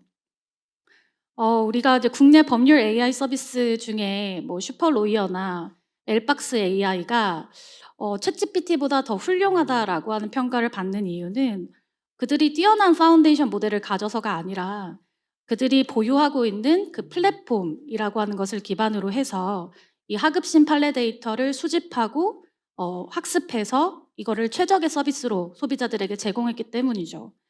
더군다나 이제 파운데이션 모델 같은 경우에는 구독 모델 이외에는 아직 수익 창출에 한계가 있기 때문에 응용 모델의 발전을 통해서 이 다양한 수익 창출 모델을 개발시켜야만 이 AI 산업 생태계가 같이 고도화되고 계속해서 성장할 수 있다라는 생각을 합니다. 따라서 AI 시대의 플랫폼이라고 생각을 해본다면 단순히 옛날처럼 소비자나 공급자를 연결하고 또 단순히 뭐 정보를 전달하는 차원을 넘어서서 이 AI 산업을 고도화시키고 이 혁신적인 서비스를 창출해내는 핵심 인프라로서 기능하는 것이 아닌가라는 생각이 들고 이것이 바로 지금 이 시대에 이 플랫폼의 가치와 효용이지 않을까라는 생각을 해봤습니다. 그런데 사실 이 관점에서 봤을 때 최근 정부가 AI 산업 고도화시키겠다라고 말씀을 하시면서도 생성형 AI 스타트업 지원하겠다. 그리고 반도체 칩 지원하겠다라고 말씀을 주시면서도 응용 모델의 발전을 견인하는 이 플랫폼 기업들에 대해서는 여전히 뭐 수수료 상한제 논의라든지 아니면 온풀법이라든지 뭐 사전 규제라든지 이 강력한 규제를 논의하고 있다라는 것이 정책적 모순이지 않을까라는 생각이 들고 참으로 안타깝게 생각을 하고 있습니다. 특히 스타트업들은 투자를 받아서 급격하게 성장하는 구조를 가지고 있기 때문에 시장에 던지는 규제 시그널 그 하나만으로도 이런 투자 심리가 상당히 위축이 될 수 있고요. 그와 관련한 스타트업 생태계가 무너질 수 있다라는 점을 우리가 경험하고 있다라는 생각이 듭니다. 심지어 이제 뭐 해외 기업들에 대한 규제 집행력 담보하기가 어렵다라는 지적들이 많이 나오고 있는데 그런 상황에서 계속해서 플랫폼 기업들에 대한 규제 논의를 계속 확대시키고 강화시킨다라고 하는 것은 결국 우리나라 국내 기업들만 옥죄는 결과를 초래하지 않을까라는 우려도 있고요. 이런 상황 때문인지 지금 우리나라 스타트업들이 본인들의 자본이나 기술의 해외 유출을 감수하고서라도 자꾸 글로벌로 해외로 나가는 것이 아닌가라는 우려도 있습니다. 그런 관점에서 봤을 때 오늘 세 분의 발제를 들으면서 상당히 공감이 많이 됐고요. 특히 세 분이 공통적으로 말씀해 주신 게 규제보다는 지능이 우선돼야 된다라는 부분이었던 것 같아요. 근데 여기에 더 나아가서 요즘 국가 플랫폼 자본주의라는 말이 많이 나오고 있는데 그 관점에서 이 국내 스타트업 생태계 그리고 플랫폼 산업을 전략적으로 육성하는 방향에 대해서 우리는 어떤 노선을 취해야 될까라는 부분에 대해서 고민이 필요할 것 같고요. 그리고 다들 아시다시피 뭐 미국이나 중국뿐만 아니라 EU도 사실 규제 카드를 선택하든지 또 규제를 철폐하든지 간에 항상 그 기저에는 자국 플랫폼의 성장과 이익을 최우선적으로 고려한다라는 부분들이 깔려 있습니다. 그래서 그런 관점에서 봤을 때 우리나라도 철저하게 이 자국 기업들의 성장과 이익 관점에서 국회나 정부가 어떤 부분들을 도와주셔야 하는지 또는 어떤 부분들을 좀 유연하게 놔둬야 되는지 이런 부분들에 대해서 고민해 주셨으면 좋겠다라는 생각이 들고요. 앞으로는 이제 뭐 규제 일변도에 접근해서 좀 벗어나서 지능적 관점에서 이 스타트업들이 마음껏 비즈니스 할 수 있게 그런 환경을 잘 만들어 주셨으면 좋겠습니다. 네, 이상입니다. 예, 감사합니다. 시간을 조금 주셔서 저도 자장이지만 짧게 한 말씀 올리겠습니다. 우선 이 디지털 경제라는 것이 몇 년 전에는 굉장히 핫했습니다. 속된 말로. 조금 관심이 떨어졌음에도 불구하고 이 디지털 경제 3.0 포럼을 이렇게 유지해 주시는 우리 김종민 의원님과 이성건 의원님을 저는 진심으로 존경하고 감사드립니다. 그리고 제가 많은 국회 세미나를 다닙니다만은 끝까지 또 이렇게 자리를 지키시고 메모도 해주시고 관심을 가져주신 점 정말 존경스럽게 생각을 드립니다. 근데 이렇게 두 분을 만날 수 있는 기회가 잘 없기 때문에 제가 그런 기회를 많이 가져줬기 때문에 차제 두 분께 부탁 말씀을 하나 올리겠습니다. 오늘 주제가 이 K 플랫폼을 한번 유니콘으로 만들어 보자라는 주제인데요. 우리가 이 기업을 진흥시키는 부처는 산업부죠. 그러나 산업부는 전통적 레거시 산업에 치중을 하는 부처입니다. 그러면 우리 플랫폼은 누가 관여를 하느냐? 잘 한번 생각을 해보시면요. 플랫폼이라는 게 이제 공급자와 이용자가 있고 조금 전에 우리 최은진 박사님도 말씀을 하셨습니다만은 그러다 보니까 이제 부정경쟁 방지라고 하는 어떤 또 필요하죠. 그런 메커니즘이. 그러다 보니까 이제 공정위가 아주 강하게 드라이브를 걸고 있고 그다음에 이제 이용자 보호 측면이 있겠죠. 이용자 소비자 보호 측면은 이제 방통위 또는 개인정보보호위원회 그리고 또 재밌게 이 과기부가 또 담당합니다. 왜냐하면 이게 전자문서라는 개념이 과거에 등장했는데 그때 전자가 들어가니까 이거는 과학이구나 그렇게 해서 아무 생각 없이 과기부에 넣어놨습니다. 그러니까 지금 이 소비자 보호를 과기부에서 하고 있어요. 그래서 공정위가 이건 우리 건데 그래서 공정위도 자꾸 하려고 하죠. 공정위와 과기부가 계속 이제 우리 거다라는 다툼을 하고 있고요. 그러면 도대체 플랫폼을 K 유니콘으로 키울 수 있는 진흥할 수 있는 부처는 누구냐? 없습니다. 형식적으로는 가기부와 중기부가 하게 돼 있습니다만은 우리 의원님들 잘 생각해 보시면은 우리 국회 과방위에서 가기부 불러가지고 가기부가 플랫폼 진흥이나 탈규제나 하는 거 큰 관심 있으십니까? 별로 없으시지 않습니까? 보통 보면 불러놓고 규제 쪽을 질의하시고 다른 방송 이슈나 이런 걸 질의하시지 플랫폼 진흥이나 탈규제에 대해서는 관심이 크게 없으십니다. 그러다 보니까 또 특히 지금 전국이 혼란스럽고 그러다 보니까 이 감시 공백, 저는 감시 공백이라고 합니다. 국회도 정부를 감시하지 않고 정부도 지금 이제 헤드가 지금 없으니까 통제가 잘 안 되니까 지금 제가 느끼기에는 이 공정위, 과기부 등등의 부처들이 규제 알박기를 하고 있지 않는가라는 생각을 합니다. 지금 심각하게 규제 알박기를 전하고 있다. 오늘도 과기부 주재로 AI 정책 무슨 협의체인가 뭐를 오늘 출범한다고 제가 들었습니다만 여기 계신 분들 다 초대받지 못했습니다. 이유는 하나입니다. 이 규제를 탈규제주의자이기 때문에 초청받지 못했습니다. 그 말은 제가 또 재밌는 이야기로 구글 포럼에 제가 정책 포럼에 참여를 하는데요. 참여하는 멤버들이 13분인데 다 같이 이구동성으로 하시는 말씀이 전부 다 정부의 정책 관련 위원회나 이런 데서 다 전부 다 잘렸다 속으로 다 그러네. 이유는 전부 다 규제 탈규제를 얘기했기 때문이다.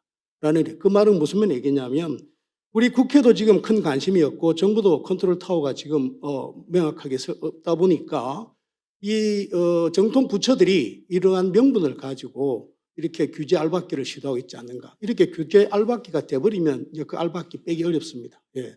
그래서 제가 오늘 좀 외람되게 우리 김종민 의원님과 이성근 의원님께 부탁드리는 말씀은 각각 그 소속 상임위는 다르십니다만 이 부처들이 지금 이렇게 그 어떤 부처 이기주의에 의해서 규제 드라이브를 거는 것에 대해서 좀 감시도 좀 해주시고 또 특히 우리 국민의힘에서는 정부의 드라이브를 좀 걸어주시고 그렇게 해주셨으면 감사하겠다는 생각을 했습니다. 지금 5시가 넘어서 지금 약속을 했기 때문에 사회자께 마이크를 넘기겠습니다. 네, 긴 시간 동안 수고해 주신 좌장과 토론자들께 다시 한번 박수 부탁드리겠습니다. 네, 오늘 나온 소중한 의견들을 바탕으로 스타트업에서 출발한 우리 플랫폼 기업들의 성장 방안이 마련될 수 있도록 저희 스타트업 얼라이언스도 최선을 다할 거고요. 앞으로도 국회에서 많은 관심 가져주시기를 바랍니다. 오늘 토론의 영상은 스타트업 얼라이언스 유튜브 채널에 업로드될 예정이고요. 자료집은 스타트업 얼라이언스 홈페이지에서 다운로드 받으실 수 있습니다. 이상으로 토론회를 마치도록 하겠습니다. 경청해 주셔서 감사합니다.